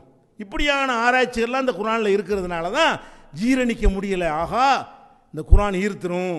இன்னும் சொல்ல போனால் இது சரியான முறையில் போனுச்சுன்னு வைங்க, இவங்களை ஓரம் கட்டிட்டு அங்கே உள்ள சிங்கள மக்கள் இஸ்லாத்துக்கு வந்து விடுவார்கள், இவனுக்கு மேலே வந்து விடுவாங்க. அவனுக்கு இஸ்லாம் சொல்லுவாங்க, என்னடா நீ முஸ்லீமே, குர்ஆனில் எப்படி இருக்கிற கேட்பானே இல்லையா. இந்த சிங்கள மக்கள் நாளைக்கு இந்த குர்ஆனை படித்து இஸ்லாத்தை அறிந்து கொண்டு என்ன செய்வாங்க, இந்த தரிக்காவது, தர்காவாதி, கபர் முட்டிவங்கள்ட்ட கேட்பாங்க, என்னங்கடா நீங்கள் முஸ்லீமுங்கிறீங்க, உங்கள் குர்ஆனில் இப்படி தானே இருக்குது. அதுக்கு தான் பயப்படுறாங்க. ஆஹா, நமக்கு அவங்க வந்து கேட்டு போடுவாங்களே, அவங்க படித்த நேர்வழிக்கு வந்துடுவாங்களே அப்படின்னு தன்னை முன்னிறுத்துறது அடிபட்டு போயிடும் என்பதை தவிர இது எதிர்ப்பதற்கு என்ன காரணம் இருக்குறீங்க. அப்போ குர்ஆன் என்பது இன்று வரைக்கும் ஒரு வாழுகிற அற்புதமாகத்தான் இருக்கிறது. அது மாதிரி நிறைய இருக்குது, நிறைய சான்றுகள் இருக்கிறது. அப்படி தொட்டு தொட்டு காட்டினா போதும், நீ படித்தா நிறைய வழங்கும். இப்போ நம்ம சூரியன் இருக்குது, சூரியன் தான் நம்ம வாழ்வதற்கு முக்கியமான ஒரு ஆதாரமாக உள்ள கோள்களில் சூரியன் ஃபஸ்ட்டு இடத்துல இருக்கிறது. அந்த சூரியனை வைத்தான் இரவு பகலாம் நமக்கு ஏற்படுகிறது. சூரிய ஒளி பட்டால் பகலுங்கிறோம், இப்படி திரும்பிக்கிட்டு போனால் இரவுங்கிறோம். அப்போ சூரிய ஒளி படுறது அது காரணம் என்னென்னு கேட்டால், பூமி வந்து சூரியனை சுற்றுது, சூரியனை வந்து பூமி சுற்றி கொண்டே இருக்கிறது. அது சுற்றி வர்றது ஒரு வருஷம் என்றும், தன்னைத்தானே சுற்றுதில்ல, இப்படி ஒரு சுற்றுதில்ல, இதை வந்து இரவு பகல் என்று ஒரு நாள் என்று வச்சுருக்கிறோம். இப்படி மொத்தமாக சுற்றி முடிக்கிறது வருஷம். சூரியன் இது இங்கே ஆரம்பிக்கிற சுற்று வந்து இப்படி ஒரு சுற்றி சுற்றி இந்த இடத்துக்கு திரும்பி வறுமையானால் அது வந்து 365 நாள்னு வச்சுருக்கிறான் கணக்கு பண்ணி, அது ஒரு வருஷம். இரவு பகல் எதனால் ஏற்படுது, சூரியனுக்கு முகத்தை முதுவை காட்டுனுச்சுன்னா பகல், முகத்தை காட்டினா இரவு, இப்படி மாற்றி மாற்றி சுற்றுதில்ல, தன்னைத்தானே சுற்றுவது. தன்னைத்தானே சுற்றுவதுங்கிறது ஒன்று, இன்னொன்று சுழல்வதுன்னு சொல்லலாம். அதை சுழல்வது ஒன்று, சூரியனை சுற்றுவது ஒன்று. இப்படி 2 இயக்கங்கள் பூமிக்கு இருக்கிறது. இதை கூட லேட்டாக தான் கண்டுபிடிச்சான் மனுஷன். இதை சொன்னது தான் கலீலியோங்கிறவன் அடிச்சு கொண்டாங்க, விளங்குதா. இதை கூட ரொம்ப லேட்டாக தான் கண்டுபிடிச்சிருக்கிறான். ஆனால் குர்ஆன் என்ன சொல்லுது தெரியுமா, இன்றைக்கு கூட பல விஞ்ஞானிகள் அறியாமல் இருக்கிறார்களே, அந்த பேருண்மையை சொல்லுகிறது. என்ன பேருண்மை, சூரியன் வந்து இருக்குதுல்ல, அதை பூமி சுற்றுது, ஓகே, அது தன்னைத்தானே சுற்றுது, ஓகே. சூரியன் என்ன பண்ணுது, அது அப்படி இருந்துக்கிட்டே இருக்குதா, அல்ல அது சுற்றிக்கிட்டே ஒரு இடத்துல அப்படி ஸ்திரமாக நிற்குதா அப்படின்னு பார்த்தா அப்படி தான் முதல்ல நினச்சாங்க. ஆரம்பத்தில் அப்படி நினச்சாங்க. இப்போ என்ன செய்கிறாங்கன்னு கேட்டால், ஒரு மணிக்கு 9 லட்சம் கிலோமீட்டர்லாம் கவனிச்சுக்கிறேன். ஒரு மணி நேரத்திற்கு எவ்வளோ நேரம், 9 லட்சம் கிலோமீட்டர் வேகத்தில் ஓடுது சூரியன். இந்த இப்போ இங்கே இருக்கிற சூரியன் ஒரு மணி நேரம் கழித்து பார்த்தீங்கன்னா 9 லட்சம் கிலோமீட்டருக்கு அப்பால் போயிருக்கும். அப்போ பூமியை விட்டுட்டு போயிடாது, இழுத்துக்கிட்டே போகும். அது ஒரு விஷயம். இந்த பூமி அந்த கோள்கள்லாம் இழுத்து கொண்டு சூரியன் நம்மளும் போயிட்டோம். இப்போ ஒரு மணி நேரத்தில் நம்ம ஆரம்பிக்கும் போது இருந்ததை விட 9 லட்சம் கிலோமீட்டர் வந்துட்டோம். இப்போ ஏன், சூரியன் அவ்வளோ வேகமாக ஓடிக்கொண்டிருக்கிறது. அப்போ ஒரு மணி நேரத்தில் நான் பேசினேன் என்று சொன்னால், நான் பேச ஆரம்பிக்கும் பொழுது சூரியன் எந்த இடத்தில் இருந்ததோ அதிலிருந்து முடிக்கும் பொழுது 9 லட்சம் கிலோமீட்டர் ஓடிவிட்டது. அது மட்டும் ஓடவில்லை, நான் இருக்கிற பூமி இழுத்து கொண்டு ஓடுகிறது, சந்திரனை இழுத்து கொண்டு ஓடுகிறது, செவ்வாய், சுக்கிரன், புதன், வியாழன் அத்தனை இழுத்து கொண்டு ஓடுகிறது. 9 லட்சம் மைல் வேகத்தில் ஓடுதுங்கிறத இப்போ கண்டுபிடிக்கிறான். இன்னும் சொல்ல போனால் 9 லட்சம் மைல் வேகத்தில் போகிறதா எவ்வளோ பெரிய ஸ்பேஸ் வேணும். ஒரு மணி நேரத்துக்கு 9 லட்சம்ல ஒரு நாளைக்கு எவ்வளவு படைக்கப்பட்டிருந்து பார்த்தா இந்த விஸ்தீர்ணது கணக்கில் வருமா, மனுஷனுடைய கால்குள்ள கம்ப்யூட்டரில் அடங்குமா? அல்லாஹ் அது சொல்லி காட்டுறான். எப்படி சொல்கிறான், வஷம்சு தஜ்ரி, சூரியன் ஓடிக்கொண்டே இருக்கிறது. சுப்ஹானல்லாஹ், இது யார் சொல்ல முடியும்? ஒளிவு மறைவாக சொல்லி வியாக்கியானம் கொடுத்து சொன்ன விளக்கம் இல்லை, பச்சையாக தெளிவான வார்த்தை. வஷம்சுனா சூரியன், தஜ்ரி ஓடுகிறது. அப்போ சூரியன் வந்து ஓடிக்கொண்டே இருக்கிறது. இன்னொரு இடத்துல சொல்லிக்கிறானா, ஒசமா பனையினாக அபி ஐதின் ஒ இன்னால மூசிவும், இந்த வானுலகை நாம் நம்முடைய கையால் படைத்திருக்கிறோம், அதை விரிவாக்கி கொண்டே இருக்கிறோம். குர்ஆன் சொல்லுகிறது, இந்த ஸ்பேஸை வந்து விரிவாக்கி கொண்டே இருக்கிறோம். விளங்குதா? இப்போ விரிவாக்குறதுன்னு சொல்லுகிறது, இவ்வளோ வேகமாக ஓடுவதையும் சொல்லுகிறது. அப்போ சூரியன் ஓடுதுங்கிற இப்போ தானே கண்டுபிடிச்சிருக்கேன். ஓடுது எவனாச்சும் எந்த புராணத்திலேயாவது, எந்த இதிகாசத்திலேயாவது, அல்லது ஒரு 1000 வருஷம் 500 வருஷம் முந்தைய எழுதப்பட்ட எந்த விஞ்ஞான புத்தகத்திலாவது 9 லட்சம் கிலோமீட்டர் வேகத்தில் இருக்குன்னு சொல்லி பார்ப்போம். எதை பார்த்து படித்தவர் சொன்னார், எதிலிருந்து அறிந்தவர் சொன்னார் முகமது, எதிலிருந்து அறியவில்லை. இந்த செய்தி அல்லாஹ்விடமிருந்து வந்தது என்ற காரணத்தினால்தான் இதை வந்து அவர் சொல்ல முடிந்தது. இப்படி கொட்டி கிடக்கிறது, திருக்குரான் நெடுகிலும் பார்த்தீர்களே ஆனால் அறிவியலும் கொட்டி கிடக்கிறது. அறிவியலுக்கு மாத்தமாக ஒன்று கூட இல்லை, அது ஒரு விஷயம். அறிவியலை சொல்லுவதோட தற்செயலாக ஒன்று ரெண்டு வந்துடும்ல, அப்படி எடுத்துக்கொள்ள முடியாது. ஏதாவது ஒரு பிரச்சனையை எடுத்து இந்த விஷயம் விஞ்ஞானத்துக்கு பொருந்தலான்னு ஒன்று சொன்னது கிடையாது. அது மாத்திரம் இல்லாமல் அதனுடைய கொள்கை இது மாதிரியான ஒரு கொள்கை உலகத்தில் ஏதாவது இருக்கா? அவன் தாழ்த்தப்பட்டவங்கிறான், அவங்கிறான், இவங்கிறான், நெருங்காதாங்க அப்படி சொல்லிட்டு இருக்கிறான். ஊர் லாயிலான்னு சொல்கிறான், ஒரு தட்டில் உட்காந்து சோறு திங்கிறோம். இது எது மாற்றுது? இப்படி ஒரு கொள்கை உலகத்தில் இருக்கா? அட எவ்வளோ சட்டங்கள்லாம் போட்டீங்க, தீண்டாமட்டீங்க, கருப்பண்ணீங்க, வெள்ளையண்டிங்க, என்னென்னவோ சட்டம் போட்டீங்களே, ஒரு மந்திரம்தான் லா இலாஹ இல்லல்லான்னு சொல்லிவிட்டால் ஒரு இடத்துல ஒரு தட்டில் ஒரு 2 பேரும் சோறு திம்போம். சோறு கூட எவனும் தின்றுடலாம், பொண்ணை கொடுப்போம், பொண்ணை எடுப்போம். அப்போ இந்த இந்த பிரச்சனைக்கு தீர்வு குர்ஆன்லான இருக்கிறது, இந்த மார்க்கத்தில் தானே இருக்கிறது. இப்போ உலகத்தில் தீர்க்க முடியாத எந்த பிரச்சனை எடுத்துக்கொண்டாலும் தீர்வு குர்ஆனில் இருக்கிறது. அதையே முழுசாக பேசிக்கொண்டே போக முடியாது, தொட்டு காட்டி விட்டோம். உங்கள் கையில் இருக்கிற சிங்கள மொழிபெயர்ப்பு இருக்கிறது, மற்ற மக்கள்கிட்ட தமிழ் மொழிபெயர்ப்பு இருக்கிறது. அது இல்லாதவர்கள் வேறு மொழிபெயர்ப்பு வைத்துக் கொள்ளுங்கள், படித்து பாருங்கள், குர்ஆனை விளங்கி படியுங்கள், சிந்தித்து பாருங்கள். ஏன் இந்த குர்ஆனை அன்றைக்கு எதிர்த்தார்கள் என்று யோசித்து பாருங்கள். யார் எதிர்த்தார் என்று யோசித்து பாருங்கள். முகமது நபி எதிர்த்தார்கள், அவங்களாம் யார்? எதற்கு எதிர்த்தார்கள்? இப்போ ஏன் எதிர்க்கிறார்கள் என்று பாருங்கள். தௌஹீத் ஜமாத்தை ஏன் எதிர்க்கிறார்கள்? எதற்காக எதிர்க்கிறார்கள்? அதே நேரத்தில் ஒன்றை தெரிந்து கொள்ளுங்கள், சத்திய மார்க்கத்தை பொறுத்த வரைக்கும் கியாம நாள் வரைக்கும் எதிர்க்கப்படத்தான் செய்யும். எதிர்க்கலேண்டு வையுங்க, நீங்கள் ஒழுங்காக சொல்லலேன்னு அர்த்தம், நல்லா விளங்கிக்கணும். உங்களை ஒரு பையில் எதிர்க்கலேன்னு வைங்க, அட்டை நம்மளோட வந்துட்டான், நம்ம லைனுக்கு வந்துட்டான் ஆளு அப்படின்னு உங்களை அங்கீகரிச்சான்னு வைங்க, அப்போ வளைஞ்சிட்டீங்க, விலை போயிட்டீங்க, வேறு வகையில் நீங்கள் சம்பாத்தியத்துக்கு உங்களை தயார்படுத்திக்கிட்டீங்க அப்படின்னா மட்டும்தான் உங்களை எதிர்க்க மாட்டான். எல்லாத்தையும் எடுத்து நின்றீங்கன்னு வைங்க, அனைத்து தீய சக்திகளுக்கும் தீய கொள்கைகளுக்கும் எதிராக நீங்கள் முகம் கொடுத்தால் உங்களை எதிர்ப்பார்கள். சந்தோஷப்படணும். நபியுடைய சுன்னத், நபிமார்களுடைய சுன்னத் நமக்கு கிடைத்திருக்கிறது. எல்லா நபிமார்களும் எந்த சிரமம் பட்டார்களோ அந்த சிரமத்தை நம்ம படுறதுக்கு அல்ல அந்த வாய்ப்பை தந்திருக்கிறான், பாக்கி தந்திருக்கிறான். இந்த பரிசனம் யார்? நமக்கு தான் கிடைக்கும். இந்த எதிர்ப்புகளுக்கு மத்தியில் ஏகத்துவத்தை சொல்கிறோமே, இந்த பரிசனம் அவங்களுக்கெல்லாம் கிடைக்குமா? மற்றவனுக்கெல்லாம் கிடைக்குமா? எதிர்க்க எவனும் எதிர்க்க மாட்டான், கேட்கவும் மாட்டான். அது விளங்க மாட்டேங்குது. அட எதிர்த்தா தாண்டா கேட்பான், நீ எதிர்த்ததுனால தான் ஏன் எதுக்குறான்னு கேட்குறான். நீ பள்ளிவாசலில் உட்காந்துட்டு பேசுனா கூட தூங்கத்தானே செய்கிறான். அஜர்த்து எப்போ முடிப்பார்னு பார்த்துறா பள்ளிவாசலுக்கு வர்றான். என்ன மார்க்கம் சொல்லி கொடுத்துருக்கீங்க? மார்க்கண்டை ஈர்க்கும், கவரும், அது ஓடி வருவா, தேனீக்கள் மாதிரி மொய்க்க வருவார்கள். நீங்கள் சொல்கிற மார்க்கத்து வர்றானா? மீளாது விளாண்டா கூட ஆடல் பாடல் கச்சேரி வச்சா தான் வர்றானே, செய்தான் தான் வர்றானே தவிர மனுஷன் வர்றானா? கந்தூர்னு வச்சா கூட யார் வர்றான்? அதுக்கு மாதிரி கரகாட்டம், ஒயிலாட்டம், மயிலாட்டம் வச்சா தானே வர்றான். பள்ளிவாசல் நீ பயான் முடிஞ்சவனும் வர்றான். இங்கே என்ன செய்கிறான்? தேடி ஓடியாடுறான், சொந்த காசில் வர்றான், வண்டி பிடிச்சிட்டு வர்றான். எங்கெங்கேயே இருந்து இந்த மண்டபத்தை நிறைத்திருக்கிறீர்கள். நடிகனை பார்க்கறதுக்கா, கரகாட்டம் பார்க்கறதுக்கா, பாட்டு கச்சேரிக்கா? உண்மையை தெரிந்து கொள்வதற்காக வேண்டி இந்த ஈர்ப்பு இந்த சத்தியத்துக்கு மட்டும்தான் இருக்குது. இதை விளங்கி நடக்கக்கூடிய நன்மக்களாக அல்லாஹ் ரப்புல் ஆலமீன் உங்களையும் எங்களையும் ஆக்க வேண்டும் என்று பிரார்த்திப்போம். இதுக்கெல்லாம் அங்கே இருக்கக்கூடிய நிர்வாகிகளும் மக்களும் சரி, கலங்கி விடாதீர்கள், நல்லதுன்னு நினைங்கள். நீங்கள் நல்லது என்று நினைத்தீர்களே ஆனால் அதற்கேற்ற அளவில் அல்லாஹ் என்ன செய்வான்? முன்னெடுத்து தருவான். நம்ம வருவதை தடுத்தது வெக்கப்படும், அவங்க தான் படுத்தும். வருவது அரசாங்க விசாவை கேன்சல் பண்ணால் அந்த அரசாங்கத்துக்கு கேவலம், கெட்ட செயல் செஞ்சவன் கேவலப்படணும். எங்களுக்கு ஒன்றும் கேவலம் கிடையாது. எவன் தடுக்க முயற்சி பண்ணானோ அவன் கெட்ட செயலை செய்ய காரி துப்புறானா இல்லையா? இந்த செயலை செய்தவர்களை நடுநிலையாக இருக்கக்கூடிய நம்ம ஜமாத்தில் இல்லாத மக்கள் எல்லாம் காரி உமிழ்கிறார்கள். நீங்களாம் ஒரு மனுஷனுங்கடா, வெக்கமா இல்லை? இது நேருக்கு நேர் போய் சந்திச்சு கேள்வி கேளுங்கடா, ஏற்றுக்கடான்னு கேட்குறாங்களா இல்லையா? அப்படியான ஒரு நிலையை ஏற்படுத்தி அல்லாஹ் கண்ணியப்படுத்தி இருக்கிறான். இதை உணர்ந்து நடக்கக்கூடிய நன்மக்களாக அல்லாஹ் நம் அனைவரையும் ஆக்கி அருள் புரிவானாக. வாஹிரு தாவானா அல்ஹம்துலில்லாஹி ரப்பில் ஆலமீன். அஸ்ஸலாமு அலைக்கும்.